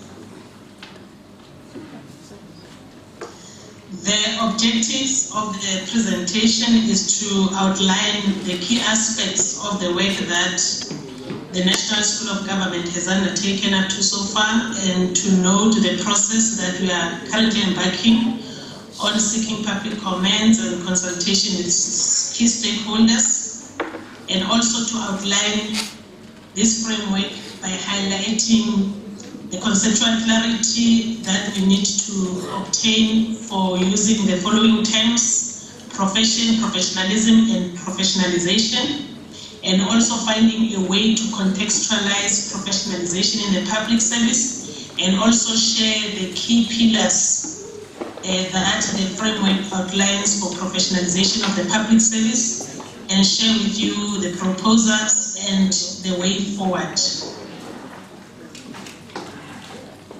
Before I proceed, I would like to share with the group that the issue of professionalization of the public servant is one of the key aspects that are in the agenda of our president. On the 1st of March in 2021, the president indicated that building an efficient, capable, and ethical state that is going to be free from corruption is one of his priorities, and that he does not only desire to see a capable, efficient, and ethical developmental oriented state to deliver on the commitment to improve the lives of people. Also, he would want to see a public service that is staffed by men and women who are professional, skilled, selfless, and honest. In terms of the background, the National School of Government worked together with the National Department of Public Service and Administration and also the Office of the Public Service Commission under the leadership of the Minister of Public Service and Administration to develop the framework for professionalization. And this is in line with the priority 1 of the current medium-term strategic framework, where it focuses on building a capable and ethical developmental state, and it's also outcome for priority 1 in terms of professional, meritocratic and ethical public administration. And this is the mandate from the governance state capacity and institutional developmental cluster. And the Cabinet approved the publication of this draft national implementation framework in November 2020. And we already started this consultation process since 2020 December. And the minister issued a media statement in January 2021 outlining the process for public consultation. In terms of the approach of this framework, in terms of the diagnostic overview that was conducted in 2011, it outlines that there is a need to improve the skills of public servants. And also it outlined that there is an erosion of the role of the state in producing skilled professionals. That has been seen by outlining the 2 examples there, that there is also a shortage of teachers and nurses due to the closure of the public teachers' colleges and the nursing colleges. And there's also an erosion in terms of the training of engineers, planners and artisans in our country, because in the past, the professional institutes were engaged in training and selection and development of senior managers. Currently is no longer happening, and while these bodies like the Institute of Municipal Finance Officers and Municipal Engineers have little influence over the appointments to critical positions. And there's also a reduction in the number of professionals that are available to the state, and there's also a looming crisis for generational reproduction of professional expertise, and that is caused by the aging cohorts that are continuing to leave the system. One might argue that after 26 years, there's not been decisive interventions to professionalize the public service. However, there was a greater fixation on relying on compliance while neglecting to determine how compliance will impact on matters of professionalization and performance. And we also need to acknowledge that there has been some work that has been undertaken in the area of professionalization, like in the National Development Plan. There are also reports and documents, and there has been roundtable discussions about professionalization. However, the problem is that we did not deal with the capacity challenges to ensure that this is happening. Then this work of this professionalization framework is also taking up all the work that was undertaken before to build up on the process for professionalization of the public service. We also need interventions, and the other proposed intervention to professionalize the public service would require the executive and legislative regulatory intervention. Like for instance, at the moment, there are current reforms to amend both the Public Service Act and the Public Administration Management Act. The DPSA is working on that. That will also look at forming a single public service that will also include the local government. And there's also a number of service regulations and directives that are currently being assessed to ascertain their fitness for purpose in order to professionalize the public service. And also the Minister of Public Service and Administration is driving another process through his executive, where he's working on the establishment of the head of the public service, and also looking at the tenure of DGs and HODs at national and also provincial level. We also we have undertaken international comparability to check what other countries are doing in the area of professionalization. So the framework can be obtained on our website, and I can also share it with the planners of this meeting.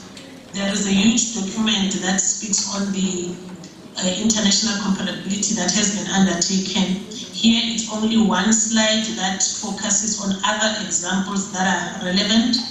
We looked at various countries and compared how South Africa and other countries are dealing with the issues of professionalization. You'll see that in countries like Australia, Botswana, Rwanda, and South Africa, UK, and USA, we do not have general exams before we appoint employees or public servants into the system.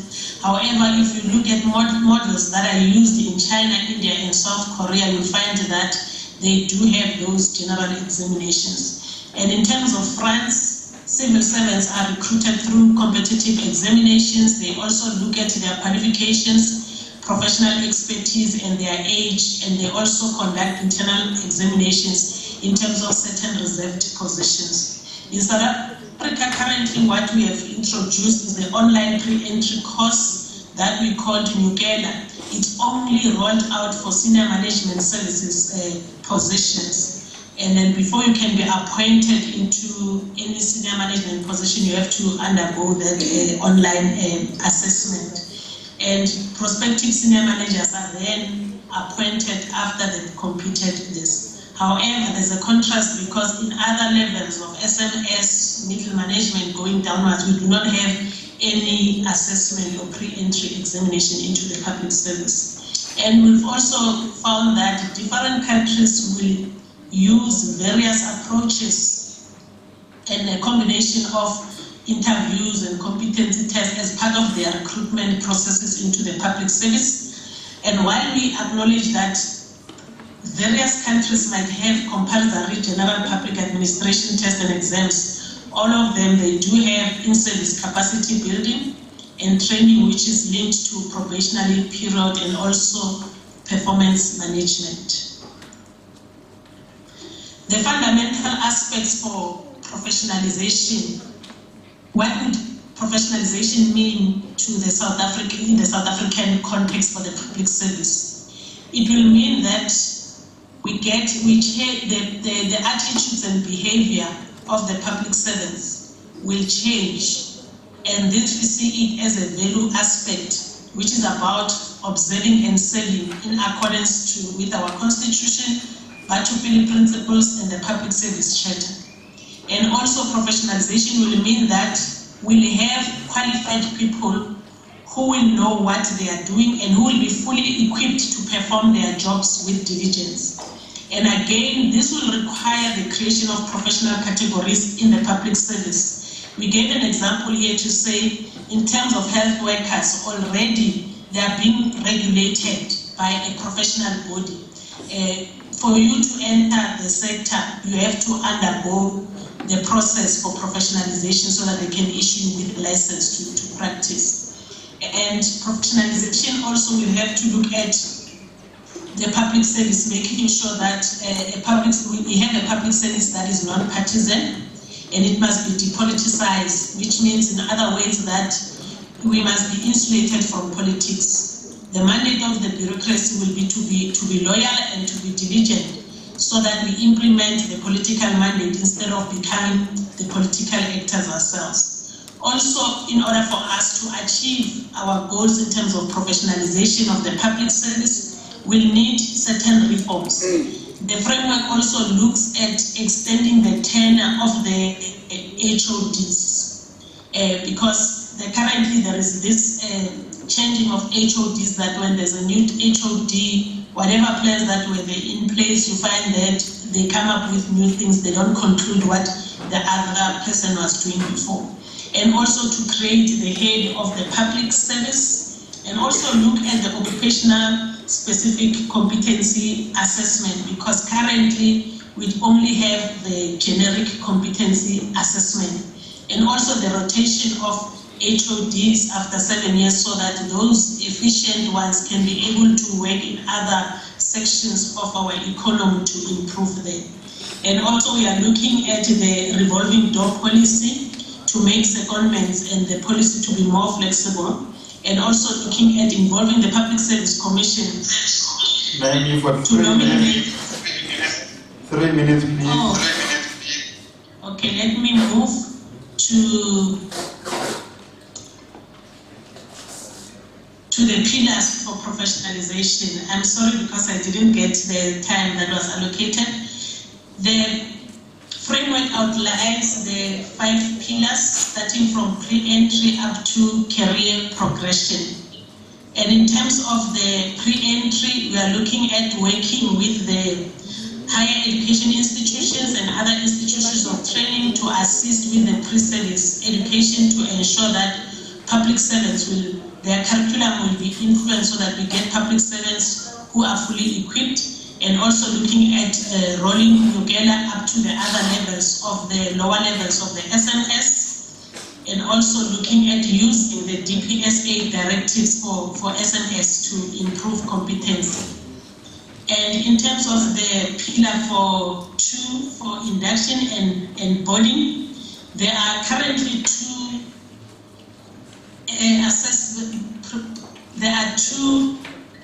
induction programs from the NSG, the one that is compulsory induction program and the one for executive induction program, that they are going to form part of the induction program for senior management, and also to look at making sure that we implement them earlier, because currently there's a problem that people get employed before we implement the induction program. And in terms of performance management, there is an outcry to review the instruments for performance management to make sure that it covers other areas so that this professionalization can be a success. And also forming partnership with the professional bodies for registration of employees. And for continuing professional development, we gave an example of a simulator, like what they do with your pilot, to say there should be time where the public service move back to the simulator so that they can be able to be retrained to improve their skills and to be capacitated to know what is actually happening. And we are looking at working with professional bodies to work to consider the continuing professional development and their CPD points, where our employees will be registered with professional bodies and also get CPD points, and that needs to also to be recognized by employers. And the last part is the issue of career progression and career incidents. We have highlighted the key areas that the framework has outlined in terms of professionalization, improve the skills and knowledge, governance and accountability, and also looking at the ICT and project management. And I've spoken already about the revolving door policy. And in terms of the discipline, we are looking at working jointly with the professional bodies, because what we like about the professional bodies, they currently have systems that are in place, like they've got code of conduct, the ethics, membership, and the most critical thing that is missing in the public service is the issue of dealing with sanctions, ensuring that if there's non-compliance, the employees will be sanctioned, and that will be dealt with in terms of when they register with their professional bodies. And we gave an example to say, if we advertise a position to say you must be registered and have a particular professional designation, once they sanction you this side, it means yes, because it was a requirement for employment, then you can also lose your job if you don't comply with the requirements for professional development. And in terms of the discipline, we have highlighted the key functions that we need to professionalize first. Supply chain management, financial management, human resource, ICT, risk management, and others that I've indicated here, including engineering and project management. And the last part, the last part is to share with you, maybe let me deal with the last slide. It's where we are with the professionalization framework. We are working on submitting the final draft report to the Minister. We have made recommendations to the Minister of Public Service and Administration, and we also need to present that to the GSIC's cluster and also to Cabinet. And once the Cabinet approves it, we have planned that before 2022, we will publish the final draft for implementation. Thank you, Chair. Thank you very much. Welcome.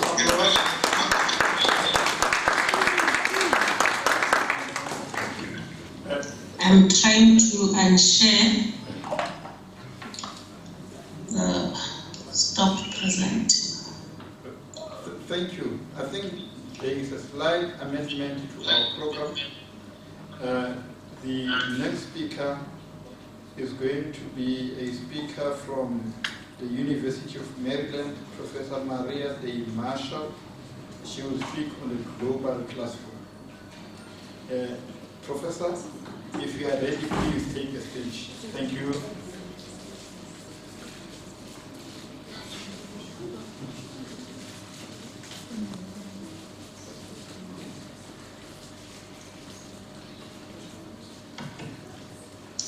Good morning from the United States and good afternoon to those in South Africa. I am Maria Day Marshall, Director of the Real Estate Development Program at the University of Maryland in the United States.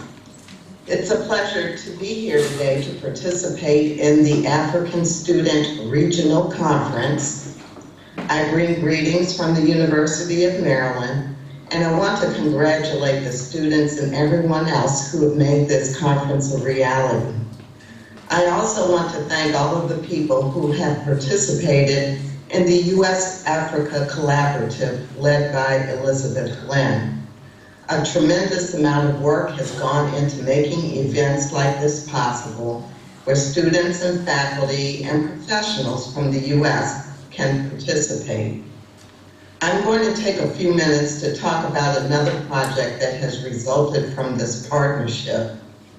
In August of this year, Nelson Mandela University and the University of Maryland kicked off the Affordable Housing Global Classroom with an opening session that included faculty members from Nelson Mandela University, University of Maryland, as well as representatives from other South African and American universities, officials from the governments of South Africa, the U.S., and Maryland, the leader of our delegation to South Africa, Elizabeth Glenn, and finally, Tanya Bonsall, who is Assistant Director of the University of Maryland Real Estate Development Program. The Global Classroom is a collaboration between the Department of Building and Human Settlement Development at Nelson Mandela University and the Real Estate Development Program at the University of Maryland. We're so excited about this endeavor and believe that it's just the beginning of more partnerships with universities in Africa and in the United States around important issues like affordable housing.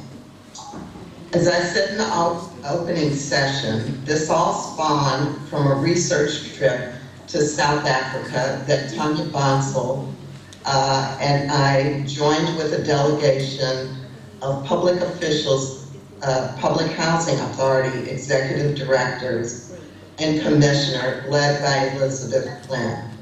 The purpose of the trip was to explore public housing research and practice partnerships between South African institutions and the U.S., to explore opportunities to exchange information on social and affordable housing best practices, and to engage on academic exchanges in the area of real estate development. We journeyed to 4 cities, including Johannesburg, Cape Town, Port Elizabeth, and Durban. And while there, we visited informal and formal housing settlements. We discussed housing policy and practices with government officials and met with administrators, faculty, students, and staff from 3 universities, including Nelson Mandela University, University of KwaZulu-Natal, and the Durban Institute of Technology. So this global classroom is an outgrowth of those meetings. Our hope is to expand the global classroom to include other universities in Africa and in the United States. Since the launch of the program in August, students and faculty from Nelson Mandela University and the University of Maryland have met in joint sessions to hear lectures and discuss topics covering housing policy and history, property management, the development process, and housing finance. Since the global classroom was so popular, students and faculty from other U.S. and South African universities joined the sessions, making them a rich experience for all participants. We have one more joint session in November at which Nelson Mandela University's students will present their projects to the class. Of course, there were some challenges associated with the global classroom, the most difficult of which was the timing of the classes. I want to thank the students and faculty from Nelson Mandela University, especially Professor Mbanga, for accommodating the schedules of University of Maryland faculty and students. The global classroom classes were actually held at midnight in South Africa. We at the University of Maryland are looking forward to collaborating with Nelson Mandela University and other African and U.S. universities to expand the reach of the global classroom in the future. I am going to stop there. Thank you very much for allowing me to talk about the global classroom.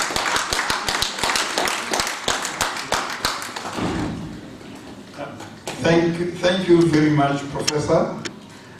Most importantly, not only did you inform us, but you did all of that on time. The next speaker.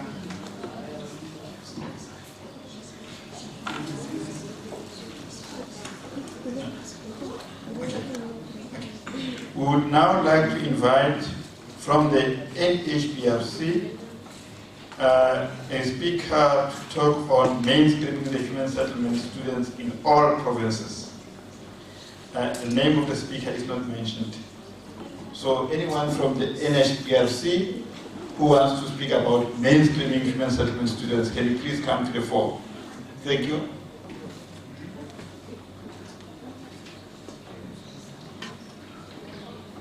She's coming. Okay.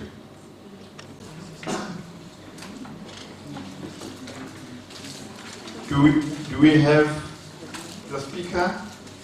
Are there any technical glitches? Can we, in the meantime, as we allow the speaker to prepare themselves, can we then ask a representative from the HDA to speak on measures to support the human settlement students in all provinces? Thank you.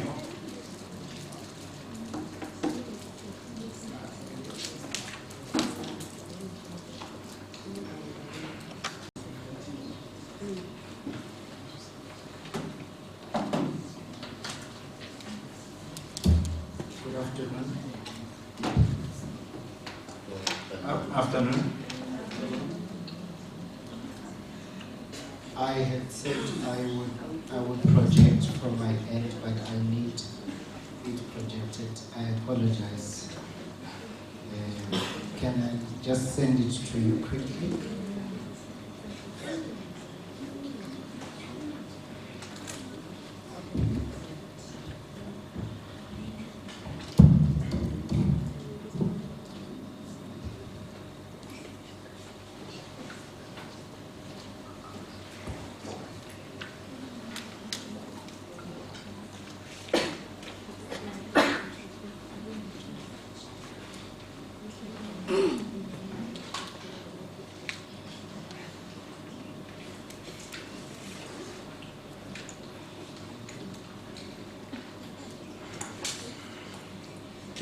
Can we take in the meantime 2 questions or comments? Any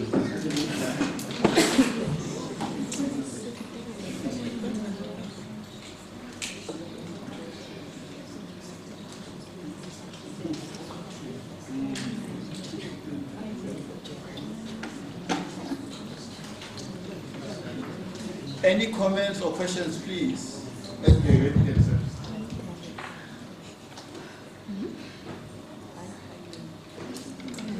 Any questions or comments from the floor before he starts?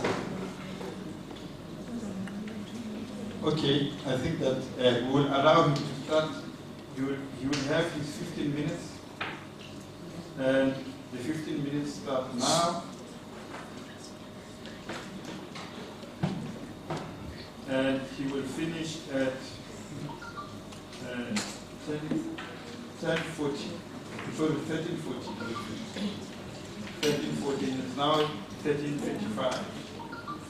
12:25. You're giving me an hour. 12:25. Thank you very much. Good morning, good afternoon, colleagues and the aspiring colleagues into the human settlements. My name is Amos Sipos Kusana from the Housing Development Agency. If we can move to the slide number 2.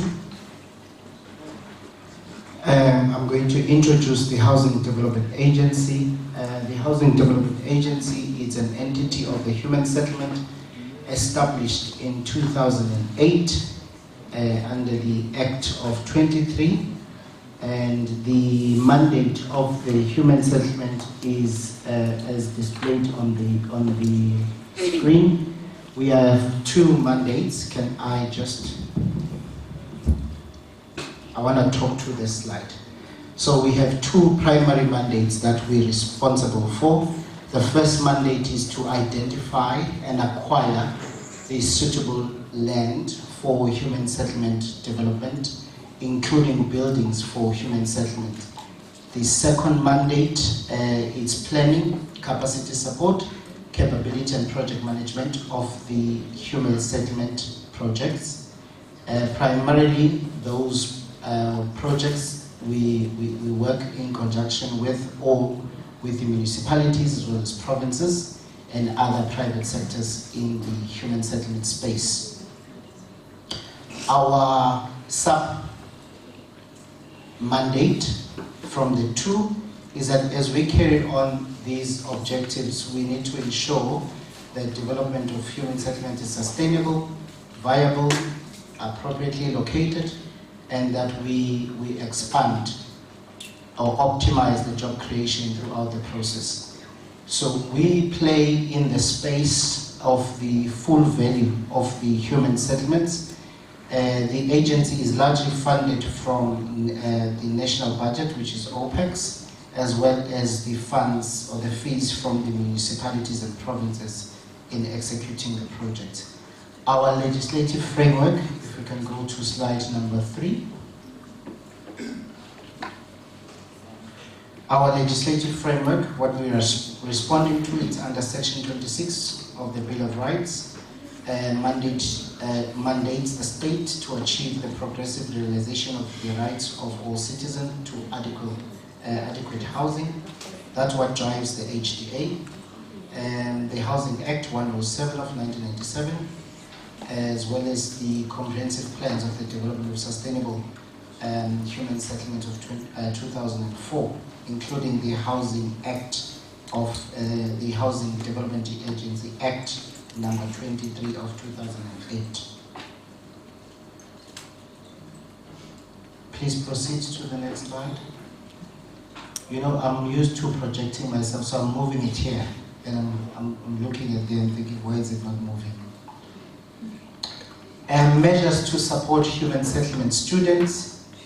It is critical that we form partnerships with yourselves and have that relationship of intake.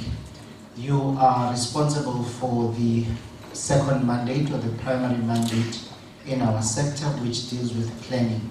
The issues that came up here yesterday regarding planning.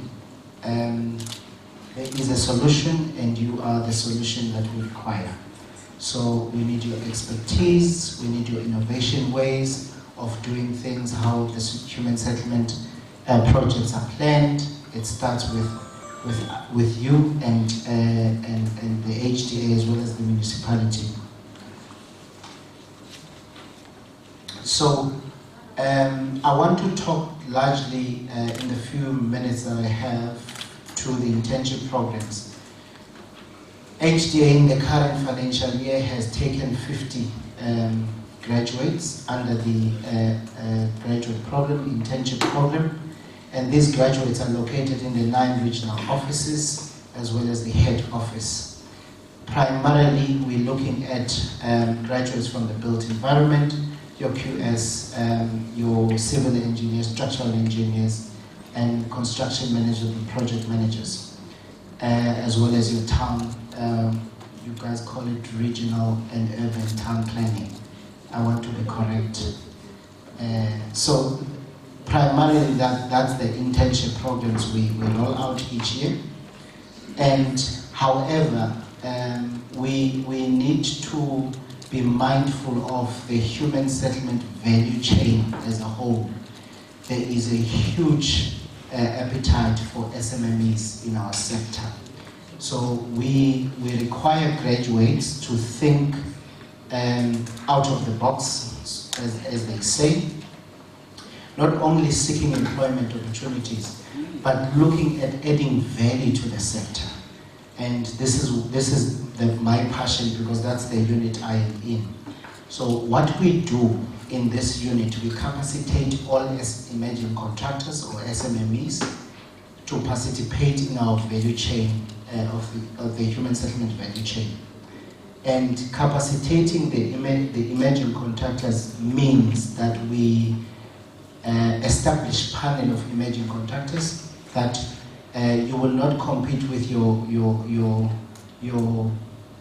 emerged contractors, but we create a field where emerging contractors are able to compete amongst themselves. Women will compete amongst women, people living with disability amongst people living with disability, military veterans will compete amongst military veterans, as well as youth will compete around youth-owned SMMEs. The panel of professional teams, these professional teams assist us in managing projects that are executed throughout the 9 provinces on time and on scope and in terms of quality. So we call them PRTs in our sector. That's also a panel of professionals like yourselves that we want you to look at in terms of coming on board into the human settlement value chain. Skills development. Once you are on board, because you are emerging and we understand that you may not have experience, but once you are on board, we have a program that seeks to level the playing field so that you are well capacitated, you are well equipped, that when we give you that funding or contract, you are able to execute the work that's at hand. So therefore, we've got a program that is called Enterprise Development Program, which deals with the skills development, as well as a program that, in that program, it deals with funding model. We have gone out to financial institutions, the banks, your private funders to say, these guys are emerging, they might not have working capital, they might not have access to material supply. We are pointing them to do the work in the sector, and we are putting our heads on the block. We are taking the risk. We've put risk mitigation measures. Can you fund them? Can you assist them? Can you grow them? The incubation, the other aspect is the incubation, which is mentoring and monitoring. That is done through the PRT team. So we say to your very senior contractors in the sector that have got ample of years of experience, we say, here's an emerging women contractor, please shadow them, take them by hand, and teach them how to operate in the sector. We also do subcontracting. which is aimed in advancing emerging contractors. So subcontracting, as you know, under the PPPA Act, is that any tender of value over 30 million, 30% thereof is subcontracted to the designated groups, and in the human settlement, the designated groups, it's women, youth, people living with disability, as well as military veterans. But we will not only end there. Once we are done and capacitated you, we then take you into what we call in work-based learning. The work-based learning seeks to take your theory and we plug you into our projects so that you are able to practice under the mentorship of a main contractor or a peer team. So in the nutshell, that's the work we do in the HDA. We want to appeal to yourselves this afternoon that not only look at work, getting an employment, an opportunity to work, but your skills that you've acquired from Forte is what we need in the sector to advance the sector, as well as to advance in the changing of people's lives. You will also note that the highest contributor in our GDP, it is the SMMEs. We have sort of cut the grass, prepared and paved the way. We are ready to welcome you in the sector. We are ready to capacitate you. We are ready to hold your hand until you become like Marianne Roberts of this day's WBHO. Thank you very much.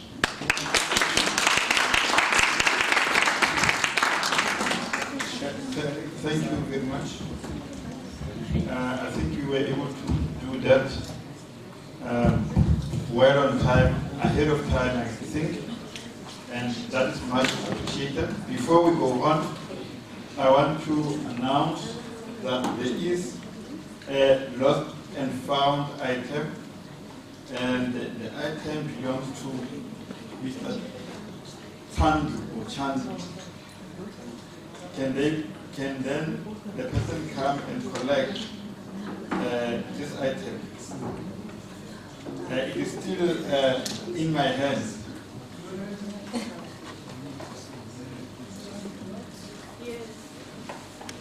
Chandu, Mr. Chandu, I have your items is still under my blessing.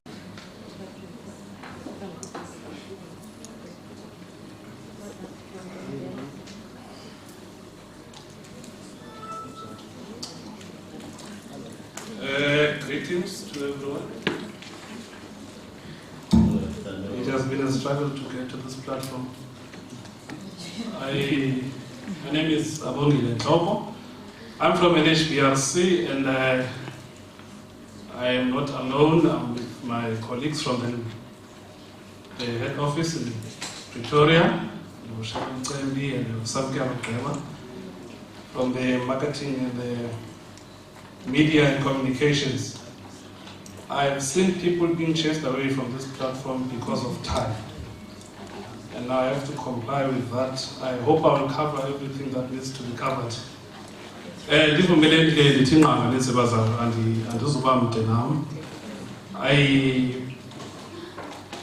NHBRC, I just have to talk in line with what HDA have just touched a bit. I need to explain NHBRC. I'm just happy that the majority of the attendees in this room are fresh, people that are ready to go in the ground. We at NHBRC is a national housing consumer protection measures act. That's what governs us. That is the Housing Consumer Protection Measures Act. A Housing Consumer Protection Measures Act, we stand to protect the consumers. The how part is that we regulate the builders in the home building industry. There's nothing beyond that. I'm going to put emphasis here of what we really do. If you can move to the next 2 slides. There we go. This is just a process flow of what NHBRC does. And I'm going to touch a bit on each clock there. There is what we call registration. People tend to engage NHBRC unaware who's supposed to do what on the ground. NHBRC is a regulating body.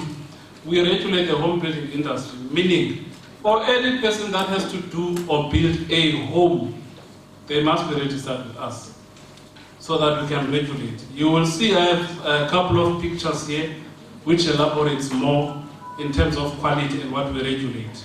And out of registration is standards, meaning whatever you'll be doing on the ground, there are standards that will guide you as a builder.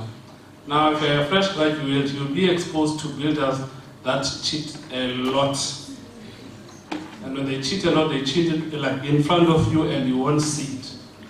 And then we have the enrollments, meaning for every project, subsidy or non-subsidy, IBT or not, if it's going to be a home, it must be enrolled with NHBRC so that we enforce quality there. And the enforcement of quality comes through the inspections, if you look at the bottom corner there. An inspection means for every stage that we are doing in terms of construction, we will be there. And when I say they cheat on, in front of you, they trust me, they do. What they do, I'll give an example as we go. If they build foundation and you approve, then you leave. Come the next day, they have walls up and you don't know what's underneath. And they change what they can when you are not there. You will only realize when you are called by the consumer telling you that, hey, this builder, this house is falling apart, and you question yourself, how is this possible? Because I was there and I inspected and everything was compliant. This is where now our systems are in place in terms of enforcing compliance through inspections. And there will always be complaints. And when I say complaints, there are 3 linked bodies there, which is NHBRC, the builder, and the consumer. The complaint, it can come from the NHBRC side, or it can come from the builder, which is unlikely to happen. We have an incident here at Buffalo City. I won't mention this inspector, which department are they from. But they were asked a simple question by a consumer as to how many sides does a door have. And this inspector is like, if you're not inside, you're outside most. So it has 2 sides. And that's a wrong answer, because the door has 6 sides. So it becomes an embarrassment here when you as an inspector come to enforce compliance and the knowledge is very little. This is why we have NHBRC in terms of enforcing this compliance. And then there's conciliation. Obviously, there will be implications, be it it's a builder who's wrong, or it's a consumer who is wrong. Or some of the consumers, they really form part of what they've been built for. Because they know, if they are building obviously near the entire community, they know their stand numbers. They will stand next to you when you are building their house and be telling you things that I've been painting for 20 years, Zana and Abona paint like this. And you end up changing the standards because there are pressures from outside. We will regulate you to come nice. So meaning, there's remedial work, meaning we will rectify that if we find anyone who's at fault. All the funds are coming from registration. So we are a brother department from the human settlements. We don't have money. No, there are calls that normally come after such sessions saying, what is it that you can offer to us? If you can move to the next slide. These are the type of examples that we encounter on site when people build unknowledgeable. When we put them on site, and if you've got the certificate and you are well trained, you go on site, they build top quality structures, but they forgot that there are processes that are need to be followed before construction. Something like soils. Soils is part of it, which you cannot just run away from it. So you can't just build without having to investigate the soil. Then that just ropes in the geotech specialists within our sector as NHBRC. So any registered builder, it is only, they are not only awarded license to build, but they are regulated within the sector. If you can proceed, there we go. That's another example. When they encounter things like that, they say the surface is so hard, there's no reason for us to investigate the type of a soil. Ukona ilike, that's what they would say. But ilike is soil, and at some stage it will show that a rock is a type of a soil, and it will show that I am soil, I'm not a foundation. So these are the type of things which you'll encounter in terms of quality assurance on site, be it on a small scale house, which is over now, or to your multiple stories of that magnitude. The problems are the same, which is why we have standards that we need to follow on. You can proceed to that. We do have e-trainings within IHSP-SA, and our trainings there are aligned with the investment in return, meaning if you provide training to a certain category, there's an investment in return that we expect, meaning if our act says Housing Consumer Protection Measures Act, you can Google on your own time, it's Act 95 of 1998, where we say we are mandated to train people that form part of any of our homes. And out of that, we want to see quality after training you. These are the categories, I think HTA, they've mentioned it. These are the categories of eligible trainers that we can actually train. We have women in construction, people with disability, military veterans, and it becomes a huge fight if you don't involve them in constructing their own houses. We have youth, emerging home builders, and then we have artisan developments, meaning from our soft skills, we train them through our TVET colleges for the artisan development. And then if you can proceed, Dada. Now, these are some of the examples, again, which we encounter. If you come in with only theory, having to go through the FET College for practical, hands practical training, it enables you to be able to see what's wrong, what's right. If I haven't been on site and see how it goes, I will do wrong things. You will claim I'm an architect when they ask you, go and inspect them. The space between bricks, what is the minimum size for your building to comply? Master, this person doesn't know. They know the theory side of things. And then later, when the consumer is there, it's like, but I involve IHSP-SA, what is this now? They don't know how to respond. So these are some of the things that we will encounter. Even on the next one, you will see someone is inside the house, they end up leaving the house because of compliance.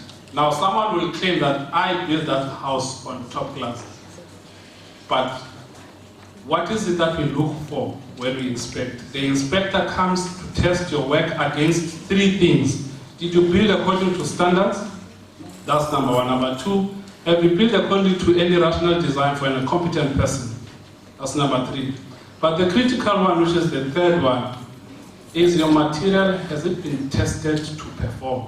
There's a person struggling to paint a house, to plaster a house, and it's the brick that's a problem. It has not been tested to perform. So IHSP-SA enrollment covers that. If you talk to a builder that's IHSP-SA regulated, you're likely to have a place to go when you find defects like that. You can proceed, Dada. And we also do what we call the on-site support training, which we do together with our inspectors. So out of that, we do take some of the trainees to go and do the on-site support training, just to give them an exposure of what we do as an IHSP-SA in terms of compliance on technical standards. And when we do that, they rotate. The industry is dominated by foreign nationals. We cannot run away from that. But the reality is, as an IHSP-SA, what is it that we do? We enforce compliance. Did you build according to what we were asked to build?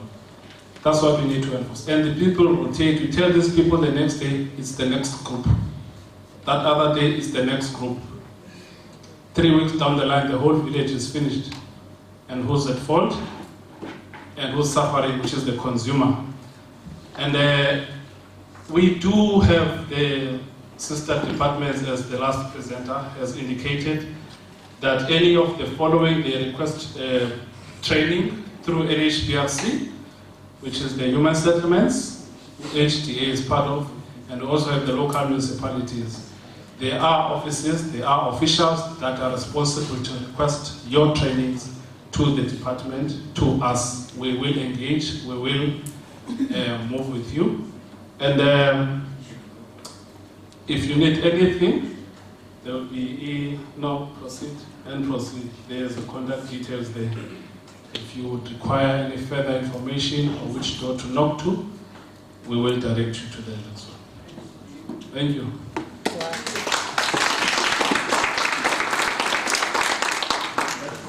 Thank you very much. It was done on time. Also, save for the problem we had at the beginning. The next speaker is the President of NASHO, Ms. A. Houston. Ms. Houston, can you please grace the stage? Thank you. You have 15 minutes to present. Ooh, okay. Can I just check that I'm visible? Yes? Am I? We don't see your face and we don't see your presentation. I can't see my face. Ooh, okay. Let me try sharing the presentation.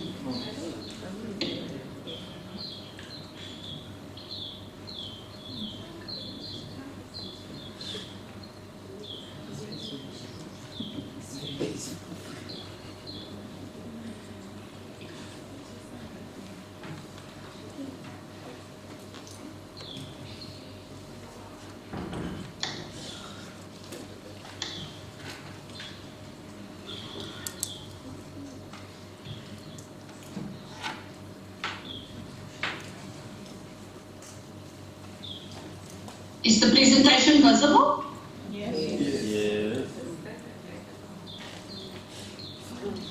Is it visible? Yes, it is visible. Okay, I don't know about my face, but let me do the presentation part and maybe my face will become visible when we're done.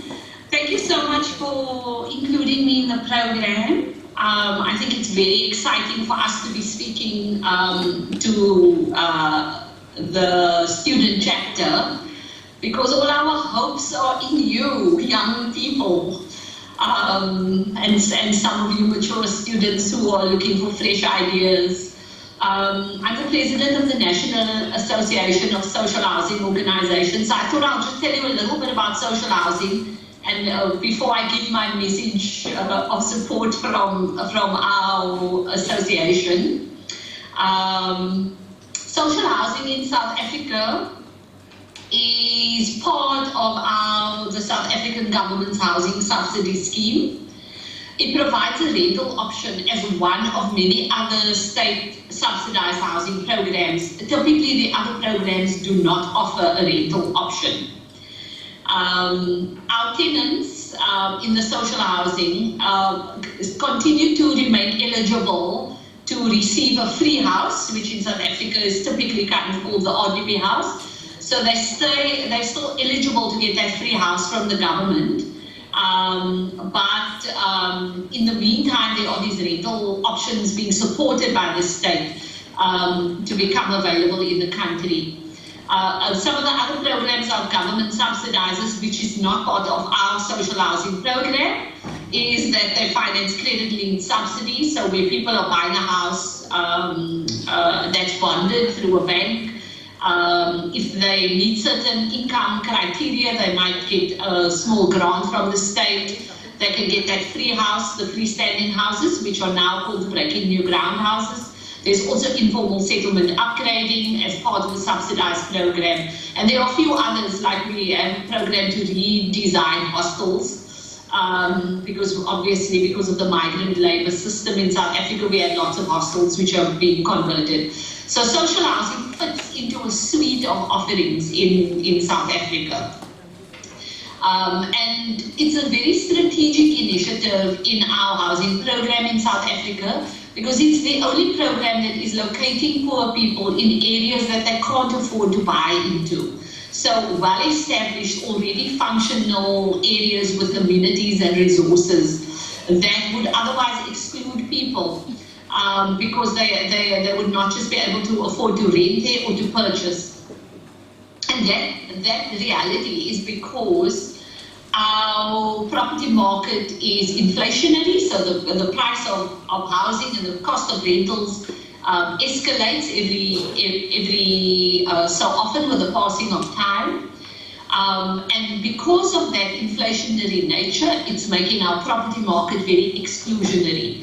And by that we mean that for poor people, it's very difficult to get into it, and they are increasingly being excluded from the property market. And part of the reasons for this is how fast our cities in Africa are urbanizing, right? The rapid rate of urbanization means that the transacting in property is happening quite continuously, and it's accelerating all the time. And the more there's property transactions, so the more properties traded, the more the price of the property is going up in urban centers in South Africa, but I do believe also in other parts of Africa. In the South African model, the social housing has to be developed in restructuring zones, and these are areas that are demarcated by the state, and it's where they are targeting to make focused investment already. And the restructuring zones that the state will select are areas that already have infrastructure, that already have economic opportunity, and so they are reducing the burden on government to bring infrastructure to housing developments that are happening on the outskirts of cities. So in this picture here, on the outskirts of the picture, you will see on the top right-hand corner, you will see an established neighborhood there of houses, freestanding houses. And then in the bottom left-hand corner, you also see the road and some houses surrounding it. So that was in that neighborhood already. And this area, given South Africa's history, was demarcated for whites only before our democracy. After our democracy, the area was open to be integrated with all people classified under all race groups under apartheid.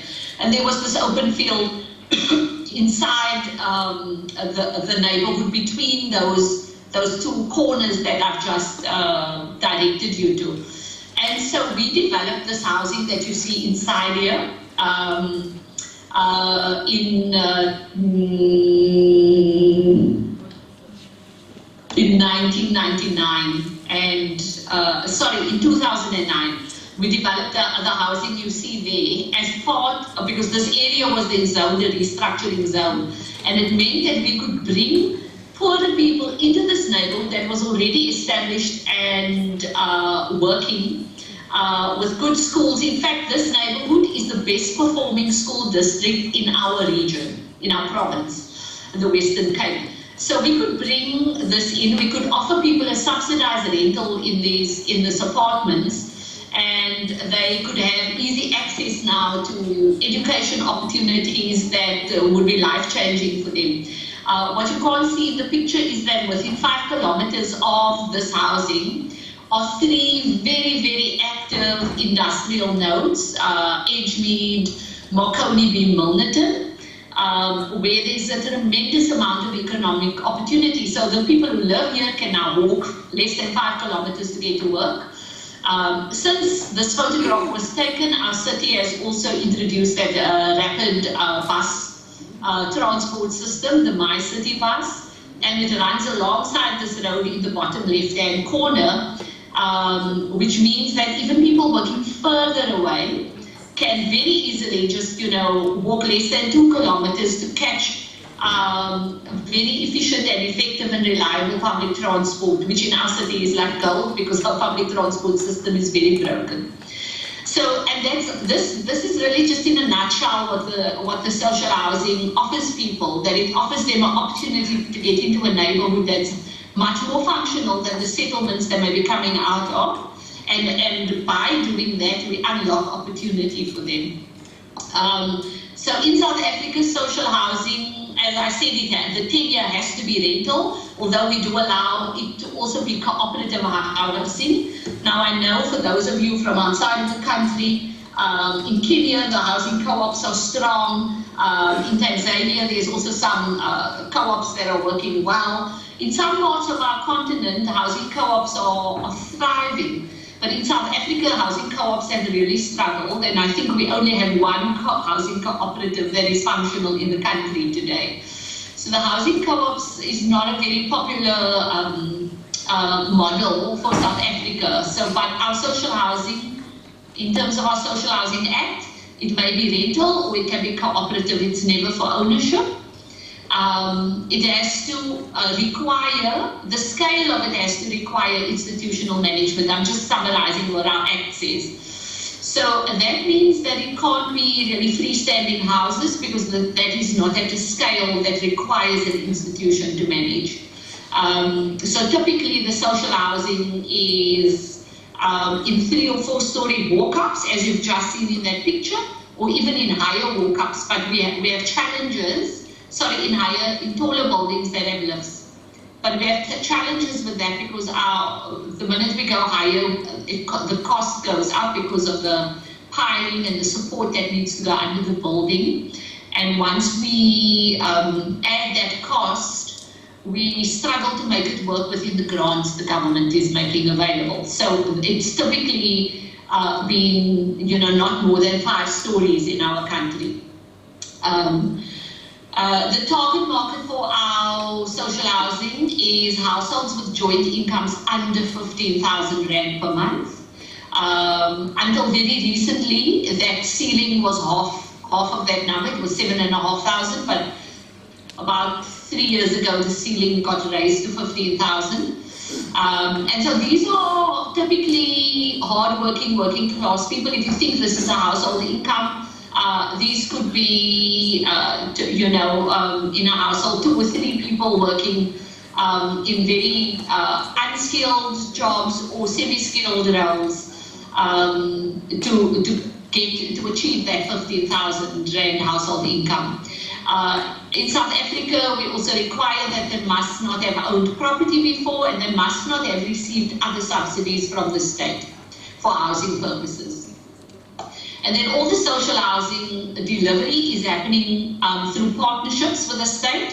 So they accredit social housing institutions. Typically, our institutions are non-profit organizations, but they could also be state-owned enterprises. But they've got to be accredited by our social housing regulator for the development and the management of social housing.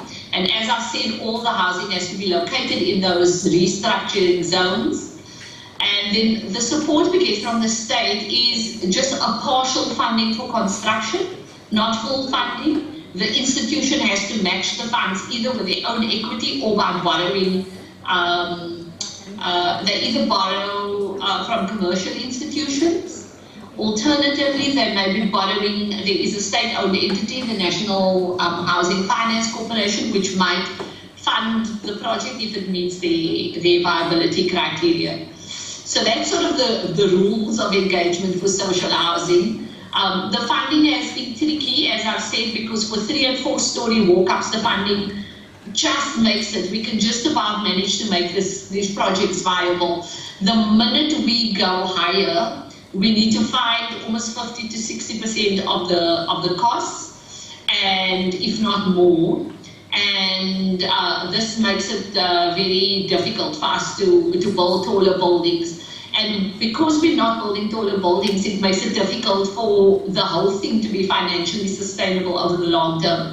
So the institutions are typically struggling with their financial models to kind of with the day-to-day management of the property as time passes.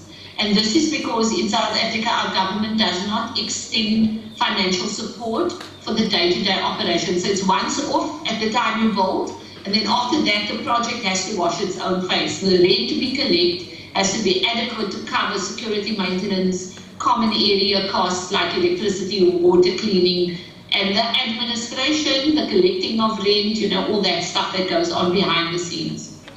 Maybe for 5 minutes. Yes. So maybe I think I can stop there. I don't need to go into the other slides I wanted to make.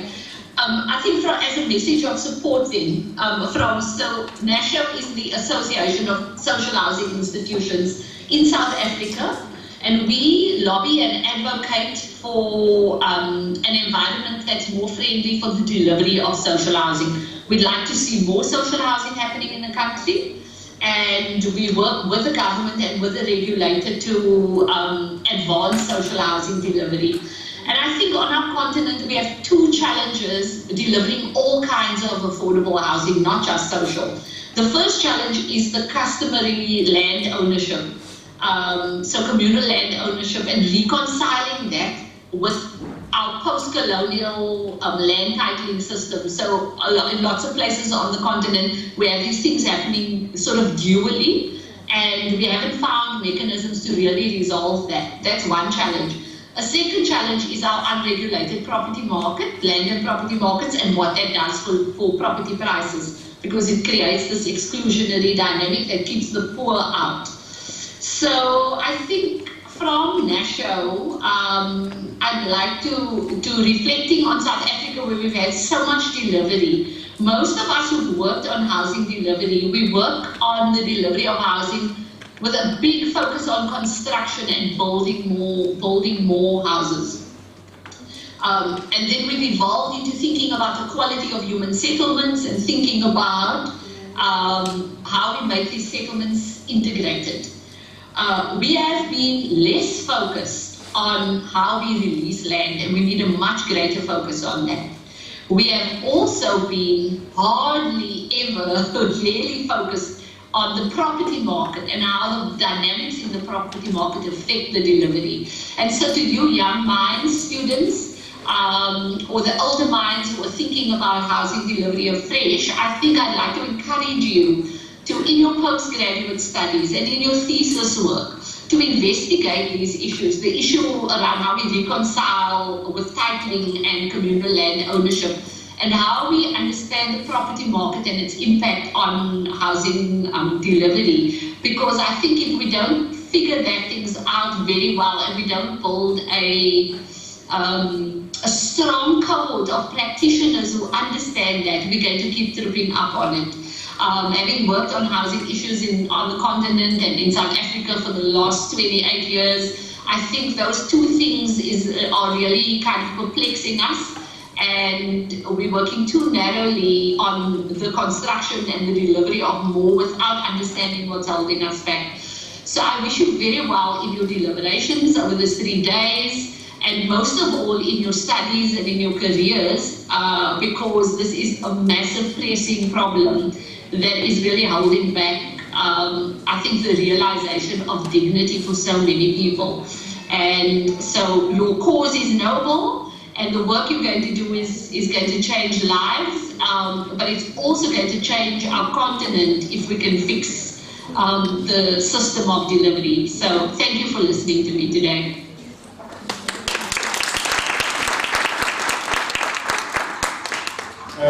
Thank you very much. Done on time. I would like to say that we have 20 minutes before we go for lunch, and I would like to invite a round of questions. And in this case again, I would like to abuse my position and go first, just in case we run out of time. Then by the time that happens, I must have spoken. Okay. I would like to thank all the speakers who have spoken, because they have really provided a window through which we can understand what really goes on in these institutions. The issues keep coming up. Land suitable for housing development, lack of capacity, job creation, entrepreneurship, the quality of the structures. I mean, each of these can provoke a lot of questions. Now, to the IHSP-SA, I have this question. How much jobs have been created through the housing delivery value chain in the last budget cycle? And do these jobs target young people, and to what extent? In this case, I would like to understand two things. Firstly, the hard numbers, how many, 20,000, 10,000, whatever it is. Secondly, I would like to understand how much of the budget in the value chain goes towards hardcore, if I can call it that, job creation. And having asked that question, my question to the, and this is the last one, to the IHSP-SA, I would like to know how far visible is this important organization known, understood, especially in the small towns? And how many of those workers who work in the small towns are enrolled with them, given the important work that they are doing? Thank you. And after that, I can, people can raise their hands and questions could be asked. Do we have other people who want to ask questions? Questions? No. Yes, Prof. If there are no questions, I must be a person. I will come to the issue of philosophical underpinning of human rights bodies in South Africa. With NHBRC, with your research, as you might always know, the students are here. They engage on different types of research, applying different methods. They look on the different perspectives of the challenges faced in human settlements. I want to come with on the perspective of the beneficiary. You made an interesting point that each beneficiary knows his or her stand number. To what extent is that the case? Because we have seen to situations where beneficiaries don't even know what stage their houses are. And we have engaged them through research to understand what is the level of effectiveness of social facilitation and whether what the National Housing Code guides on project steering committees are in place and whether beneficiaries are part of the project steering committees for the portfolio of human-centered projects in the South African landscape. We argue that beneficiaries in the government subsidized program, more so low-income housing, are deliberately pushed back from the delivery process so that people can be able to pursue their intended agenda. One day, I think I was still in the industry, the then MSC, we went to the river, Buffalo River, where there are people staying on tracks, and we carried with us the laptops with the national housing system because there was an issue. We had to open, we requested them to take along their IDs so that we can, when they raise issues, we go to the system. And we found that some of them were still staying along the river, and yet their houses have been completed in Postem and Restia. They never knew, and the houses were occupied by other people illegally. And some of those occupants had been put in by community leaders into those houses, which is yet another issue. We went to Berkeley East, also in the province, and the same thing. We found that about 70% of the people who were living in the Berkeley East 802 project are not actual beneficiaries, and the beneficiaries of the houses were still staying in small settlements along the Berkeley East. As the university in 2018, I'm happy Titi Shivasa and others are here, were commissioned to do a post-occupancy study in the province, and we found that the beneficiaries of the houses are 10% of the original beneficiaries. Of course, there are variations as to what may have happened. Some houses have been leased out for different purposes. I want to package that differently, but the point is, where is the beneficiary, the homeowner? when a contractor puts short development rate. Because when a person builds for himself or herself, even if a construction manager or a business professional, you can see when someone is doing something wrong. Where are the beneficiaries? Is there a standard set at university level as a rule for the attachment of a beneficiary against the subsidy program? It is deliberate to push back beneficiaries so that nice things will happen.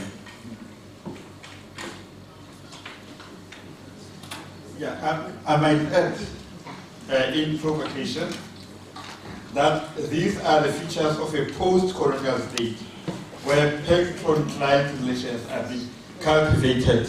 Thank you. Thank you. I've been listening to the messages of support from our various organizations, but in truth, when we had initially thought about the conference, it was to change the status quo. We're listening, and to a large extent, I don't see room for human settlement and housing, students or graduates. From the presentations, I can safely summon that you're saying that there's not enough room for us, or we're not the people that you need, but somehow the housing issues are persisting. I would like to propose that we re-envision these organizations, that we start understanding what this qualification is doing and why there's a need for housing and human settlement practitioners. Now, we keep going back and forth about things about capacity, about a country that doesn't know their housing rights. These qualifications that we're producing from the University of Fort Hare, Nelson Mandela University, the University of KwaZulu-Natal, the University of Witwatersrand, and the University of Free State. I have to mention them because you're in the room, but at times we feel like we're still excluded. Now, I understand that you might have come here to render a message of support, but the type of support that we need is firstly for you to understand our competencies and for you to re-envision the organization. Now, post-conference, I would like to, because I'm a board member, I would like to ask you to make a commitment to meet with this organization, so that we start telling you the gaps that we've identified and how we believe that we can actually start addressing these gaps using the skills that we have. A lot of the times you think that students still need more skills training, more writing skills. We have postgraduate students. I'm doing masters in housing. There are so many other people who have finished. You talk about policy gaps, you talk about so many gaps. But the truth is that we are there, but every time you think of us, you think about internship programs, and then after the internship program, you want to kick us out of the system, and then we're rendered unemployed. We'd like to see a far more sustainable process. It is so painful to see an organization that has your qualification, housing, it has human settlements, but they're saying, Tina, we want construction people. Tina, we want engineers. Imagine all these bursaries. Now, you know, you mentioned all of the things that you're absorbing 50 people. This is a national organization. It has, you know, branches all across the country. Please utilize us to create housing education. You know, there's so many gaps out. The beneficiaries. Let us institutionalize capacity of not just us, but also our citizens. Because, you know, Prof made a very valid contribution in terms of, enlightening us in the sense of, when we talk about democracy, it is not just about the people who are educated. Democracy is an enabling process that says, how do you facilitate your own growth? We've been having these conversations, but in silos as housing students. Can you please recognize that we are ready? We are ready, and we've been writing, we've been speaking, we've been doing so many things. So many graduates are not here. They are discouraged. They wrote papers. Now, I'm not here for myself as an individual, but I seek to be a voice to say, can you please do more? If you need to stretch your capacity of the organization, ask us how. There are professors in the room. Let us re-envision entities of the state. Let us re-envision organizations that say we are addressing this housing issue. Now, I don't want to waste time, but I'm saying that I was expecting far more. Now, maybe the briefing that you got was to render a message of support, But the support that we need is one that is pragmatic and practical, one that actually solves the material conditions confronting graduates, the beneficiaries, and students who are not funded. You can't be a housing student who is excluded, but human sentiment is giving someone over engineering a bursary. It hurts. Even when you do get a bursary, it's more like a thing from the end. Someone takes away your bursary. We experience so much victimization, and we are saying the support that we need must be tangible.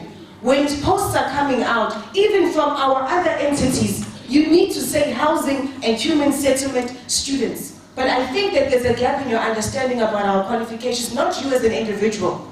We are talking to the organization. So we are not fighting, and we're not saying that you're not supporting or not doing anything. But let us re-envision this relationship that you are trying to create. Because if we're going to leave it at the presentation you made, we would not have done justice to what this conference used to do. It is a students' conference, students are frustrated, and to be quite honest, they are scared. And they are leaving the human settlement space. We're not saying don't leave, because we are interdisciplinary. But let us inspire confidence. And confidence needs you to be on board. We mustn't just have your logo here, just to advertise at your conference. We need to know what this relationship means. All I'm saying is, let's do more.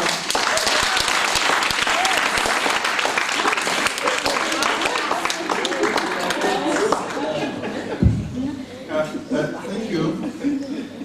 Thank you very much. I think that we are, unfortunately, when we were just beginning to have the kind of academic debates that we thought we were going to have all day through, time is beginning to be our enemy. Can we have 2 more people? Comments? Students in particular?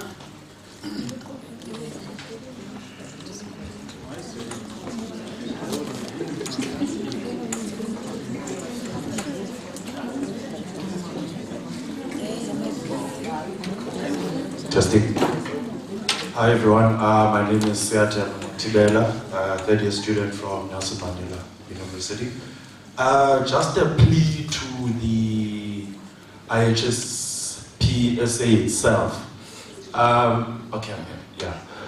Maybe you guys can actually try and educate these organizations, because like you guys, the previous speaker was saying, they don't understand our key competencies. They don't understand what the makeup of our program is. They just have their own definition of what human settlements is from their own warped view, because they themselves, they're not, for lack of a better word, they're not exposed. So possibly maybe it's something you guys can take up forward post this conference, just to maybe try and educate them as to what we're actually trained for, because even the internships they mention, it's things that we are already studying. So we are doing a redundant thing here, 6-7 years down the line, there's not much experience we have learned, or maybe they are including us into these internships trying to educate themselves instead of the other way around. I don't know, I don't want to be too political, but maybe it's something that you guys can look at as a board to try and educate them, because there was one particular organization, I won't mention, but we had a little brief chat with the lady, and what she was mentioning was as if we don't know, we don't have the technical aspects rather. I think they think it's just a public admin, a glorified public admin program that we have, as opposed to there's other technical modules that we do. I mean, from first year we are doing C3 stream accounting, which is basically the same level accounting that is being done by CAs. You get to second year, we are doing property economics. Those are modules that are being done in other built environment programs that are more of the technical aspect. So maybe it's, like I was saying, maybe for the board, going further, just maybe educate these organizations, and then also tell them we're not just looking for an internship, because an internship is a contract that can always end after 12 to 24 months, and then we are not absorbed. I'd also like to know, maybe from HDA, from all these graduates that they putting into the organization, post the 12 or 24-month internship, how many of those graduates are actually assumed into their organization and into the labor market? Maybe if they could give us a percentage. Yeah, we're basically a success story, not just, hey guys, we're offering you 12 months here for 7.5, which is not much, but for 7.5, and then after that, we are done. We are taking the next batch. Thank you.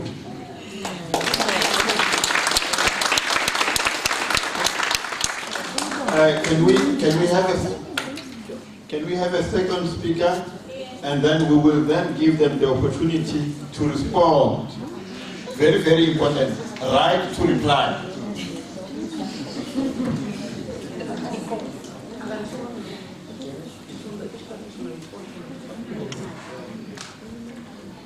Well, you're going to respond, man. I have a question.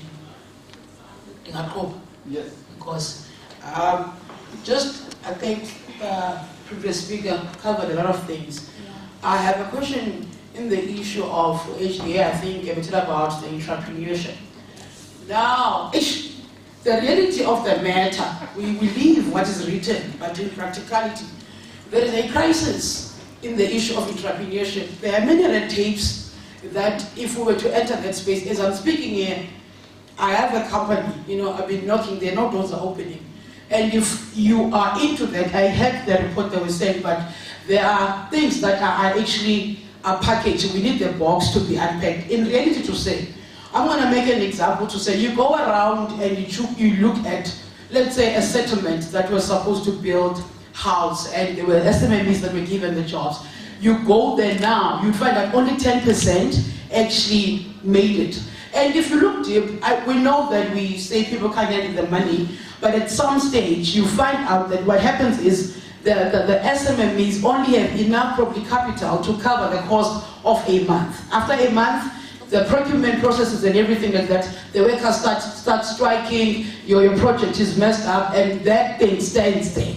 Now the reality of the matter is, if we're invited into that space, what is our capacitation or enablement for us to make it there? Because if they are saying, and if you are saying now, we are making a general submission here to say a certain percentage contributes the most, what is this thing? EGDP. Now, yeah, that's true, but who are those SMMEs?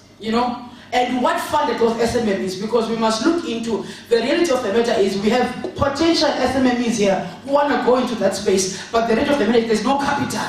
There is no capacitation for them. We launch them to that space. Will they succeed? Will they make it? Will they be sustainable? Will they have the capacity and the muscle to be able to, in 10 years, they've grown and created the employment that we say they will be able to employ, to create. But if there is no capacitation, we will open it up for them and employ 10 out of this group and say all the rest, they must go to be SMMEs. And then when they get there, there is no opportunity for them. There is no resource for them. There is no space for them. There is no market for them. So now, can we unpack the box to say, now we are saying to you, go to that space of entrepreneurship, but this is how A and B and C, because you are speaking nice English and that these people will be monitored, will be, they'll be mentored, and mentorship is a good word. What is the practicality of that mentorship?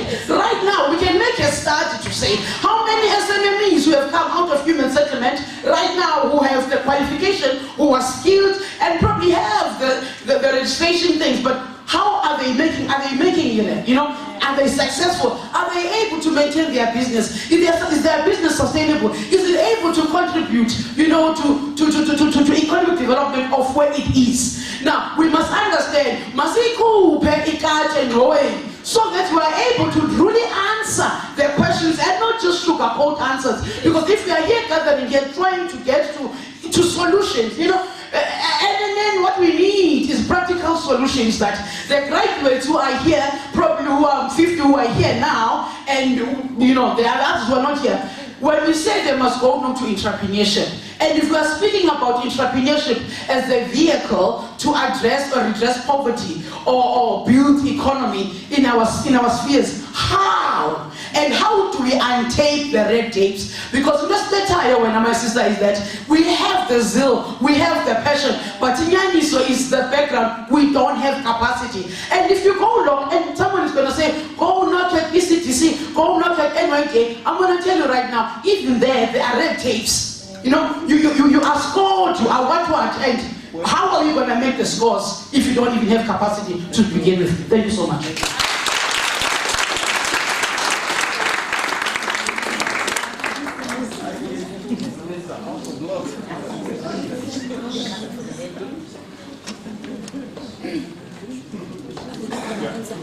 Yeah, okay, thank you very much.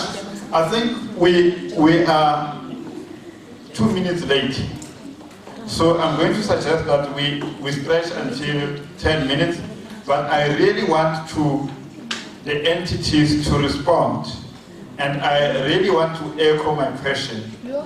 What strategies have been used, especially by the NDA, the HDA, and the NHRBRC, to leverage their work, their projects, so that those become work creation strategies, especially for young people? I think I'm just repeating the question in short. Can they respond? Thank you so much, Chair, for the platform to respond. And I'm very impressed by the young people's energy and quest for solutions. And I'm also happy that the conference did take place, and well done to the organizing committee. You've done a great job in terms of bringing everyone together. And yes, it is unfortunate that maybe what you came to get here, you're not leaving with that bag or that little tool that you wanted. And my name is Sharon Pembe. I'm from the NHBRC. I'm acting as an operations manager for the Center for Research and Housing Innovation. And I want to confess that the NHBRC in itself, you know, coming from that Housing Consumer Protection Measures Act, was never designed to capacitate youth in particular. When it was established as a regulator for the home building industry. So when it was established, it's more like a police force that ensures that the builders comply with what they are doing on site. But then, because of the need that arises from the whole industry, the NHBRC tapped into training. Now came up with training programs for builders. We are not even at the youth level yet. So these builders that were building on site were provided training. So we have emerging home builder training that is conducted in all areas, rural, we have activations, and we do try from the inside to meet the gap. But obviously when we go and we have road shows, we discover that maybe that gap is not being met because of the way we want to implement things. So as time went on, 2015, that's when we now started to look at social transformation groups. We looked at women, youth. Now we want to empower them so that they're able to participate as builders, not as students who are ready to look for work. So all these years, we've been capacitating women, youth, people living with disabilities, and military veterans to participate within the construction space. So the NHBRC would not have statistics on how many jobs we've particularly created, how many graduates we've empowered, because we've been walking that path. And we were not actually looking at those groups. But because of conferences like these, this is where change happens. But also, it's not the loudest voice that actually gets action. It's the one that has the best case presented. That's where you will see action. So sometimes the quiet one will get action, but the loudest may not. So, in essence, the Department of Human Settlements, as a department, overarching department, has seen this gap, that we have lots of unemployed graduates. We have our own babies, the ones who have graduated with human settlements qualifications. But also, the prospectus of what you've studied is not known. I had to ask one dealer yesterday to share with me what is it that you studied, because you may be the perfect candidate for an inspector, but I don't know what you've studied. You know, so that prospectus, it needs to be well known. It needs to be shared with the industry, so that when those internships or those jobs come up, they are clear what this qualification entails. Because from where we're sitting, it's still a small screen, we're not sure. And I'm not sure if you'll be able to do what I need you to do, right? So the second aspect is that the department has to, the NHBRC does not build houses. Remember, we are a regulator. We don't know where the projects are. So we cannot give you jobs to build, you know, or to be in that space. Now we have to work with the HDA, because the HDA, as the implementing agent, they know where the projects are. So we are trying to merge that, close that gap, because here we have a pool of graduates, but at the same time I have requested that we want to know who these graduates are. Who are you? Where do you live? So that we can match you with the projects, because it's pointless if you are 80 kilometers from where the project is. It's going to be very difficult for you to work in that space. There are traveling costs, there are accommodation costs, and all these other costs. So that stipend or whatever amount you receive will just be blown into you trying to get to the area. Yeah, you will have the experience, but it makes no difference to your life. So we want to know, who are you? What are your the prospectus? What is it that you need in terms of being assisted to be a fully fledged professional? If you need accreditation with specific bodies other than this one, others, how can we help you to get to that level? How can we pay you with someone that's been exposed in industry so that you can be mentored and know the right, the disciplines of working in a human settlement space, so that when you are now 5 years down the line, you are an empowered, qualified professional. That's what we want to do. So in working with the entities, the department is formulating something that is specifically for you, and we need to know who you are. So when you come to the minister, you should have a list of who those people are, the prospects. She should be clear that these people, this is what they have done, and now we match them with the projects. This is where they are, we match them with the project, and now they are going into employment and they are being mentored so that they can stand on their own feet. You cannot be receiving a stipend or a grant for the rest of your life. At some point, you need to be an adult. So that is what it aims to achieve. Thank you very much. Can we have the HDA just as a matter of comment?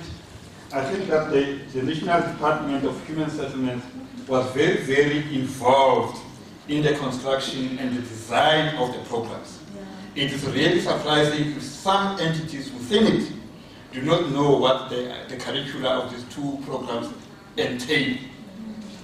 Particularly with Nelson Mandela, with Professor Van Wyk, they were very, very involved.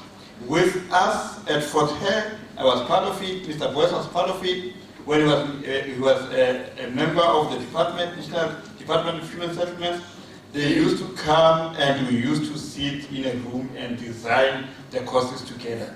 Something is wrong with regard to institutional memory in the department. It means that the older generation is not sharing with the new. Thank you.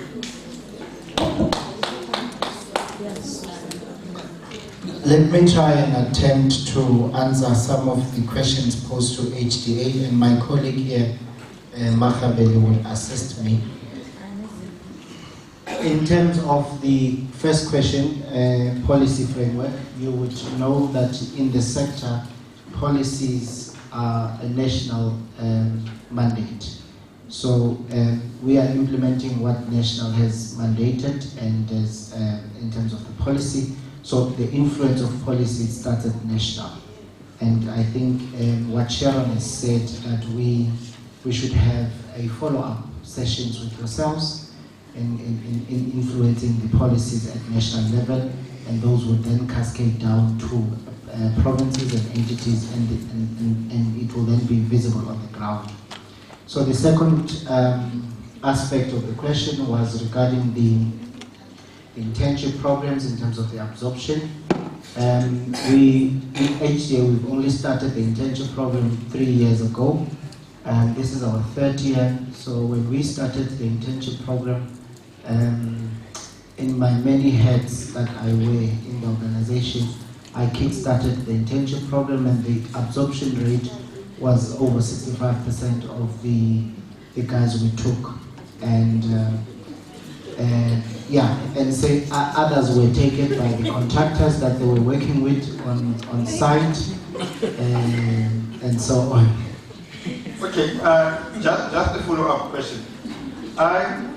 The question was really directed at, in terms of the programs that you get involved in as the HDA, what component of your budget goes not into internships, because internships might be 6 months or a year, goes into real long-term sustainable job creation?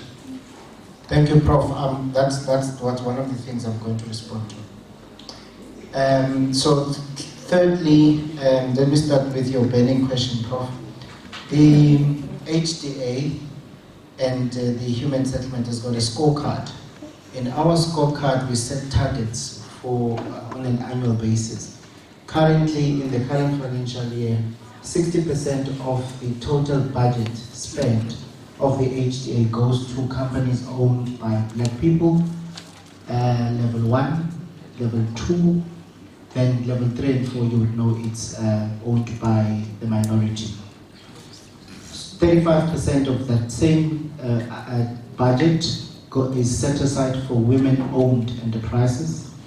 15% of our budget is set for youth-owned enterprises. 5% is set for people living with disability, and then the other 5% is set for military veterans. And we monitor that and report on that, on how we fed and in terms of the spend. The job creation aspect, I must say, this is, we've just started in this financial year, that when we appoint a contractor, one of the mandates or one of the requirements is job creation and localization.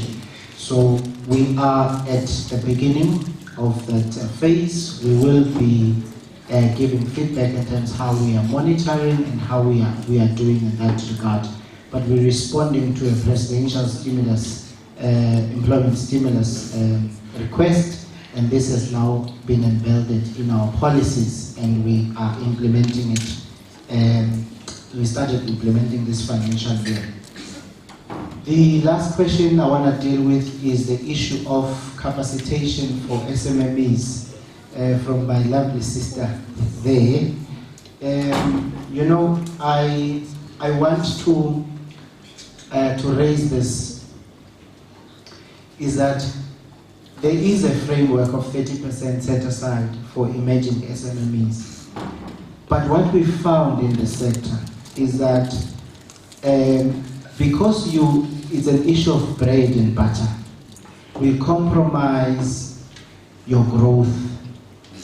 A grade 9 contractor that's building 300 houses will come to you and says, I've been awarded a 500 million tender, 30% is set aside. I mean, if you look at 30% of the 500 million, you would think you would make a lot of money. Then the contractor would say to you, for compliance sake, I'm going to take you in as a subcontractor. You don't have to be on site, you don't have to do anything. I'll give you 100,000 or 200,000, and then you just sign documents that you had a sub from me. This is what we found in the sector. And I'm saying it's because issues of bread and butter. Because if you are an emerging guy and there's nothing in terms of your cash flow, you would accept that offer. But we want to appeal to emerging entrepreneurs not to cheat themselves, because the set-aside policy framework seeks to empower you that at the end of the specific project that you are involved in, you are in a higher level or in the next level from where you were. So what we have done now is the HDA, we've introduced, as my slide earlier, my presentation, we've introduced a panel of emerging contractors. And this panel, we're no longer going to say to a main contractor, you have the responsibility to implement the 30% set aside. We are going to monitor it. We are going to give a main contractor the database of all SMMEs, and we're saying to him or her, in Alice, we are implementing this project. Here's the list of contractors in Alice that are in our panel from grade 1 to 5. You select who you want to work with, and then you appoint them. In that case, we are able to go to you, and we are able to come back to you and say, give us statistics. We monitor your growth and improvement in the sector. But further to that, what we've done is that the issue that my sister was talking about in terms of working capital, we've gone to the financial institutions. We've put our head on the block as the HDA. And then we said, these are the people that are coming with very bad credit records. They've never done business in the sector. The issue of quality is questionable. There's high risks of them being given a project and not turn out in the project. But we will monitor them, we will assist them, we will push them and show them a bigger picture. That it's not about just getting a one-hit wonder project. Your sustainability is very key to us. We need you to grow to a grade 9, your hotel construction companies in the sector, so that you build a brand for yourself. So we then have the financial options with the material supply in the sector, the banks and the private financiers to hold your hand. We monitor that closely on a monthly and quarterly basis. How have you fared since you have been given the work? So that's how we are capacitating our emerging contracts. But the issues of cash flow management, those are the issues that we have packaged a training program, which is called EDP, Enterprise Development Program, that seeks to help you to manage your cash. If you've got 100 million or 100,000 profit from the project you made, does not mean go and buy an X1. It means you need to save that money for the next project so that you borrow less in the next project. Then you maximize your profit margins. And that we need to start educating ourselves in seeing a bigger picture. And it's not just happening in our sector. It is happening all over. A graduate will go get a first job. The first thing they do, they're going to get credit. So it's a mindset change, which we require or will require a collaborative effort for us to change. And believe you me, we have our own issues in terms of monitoring your growth and so on, and not understanding what the human settlement qualification entails. But we are committing ourselves to learn, and from Tando Lwetu and the board, please engage with us. Let's have a follow-up meeting. Let's understand where you fit in our sector, and please be on the lookout for the the advertisements of panels and work of the HTA, which is sent out nationally. So please be on the lookout and participate regardless of what your shortfalls are. Lastly, Chair, is that in terms of taking part in our human settlement value chain, we appeal to you, and my colleague will speak about that in depth, but we appeal to you that when you submit a document for work, it's not a compliance issue. You need to convince us from the document that you know what you are doing. Your profile needs, it can't be generic. And unfortunately, our sector is very much regulated. We will not just appoint anyone for the sake of appointing just because you are black. Quality is very important to us. So whatever document you submit, you need to make sure that if you were to evaluate that document, would you appoint this person to do the work that they say they want to be tendering for? I don't know if I've covered everything. Yeah, thank you very much. I think it was comprehensive. We are running against time. I think I would advise the following, that we break for lunch, because already we are 15 to 18 minutes late, and come back at least 15 to 18 minutes earlier, if that is possible.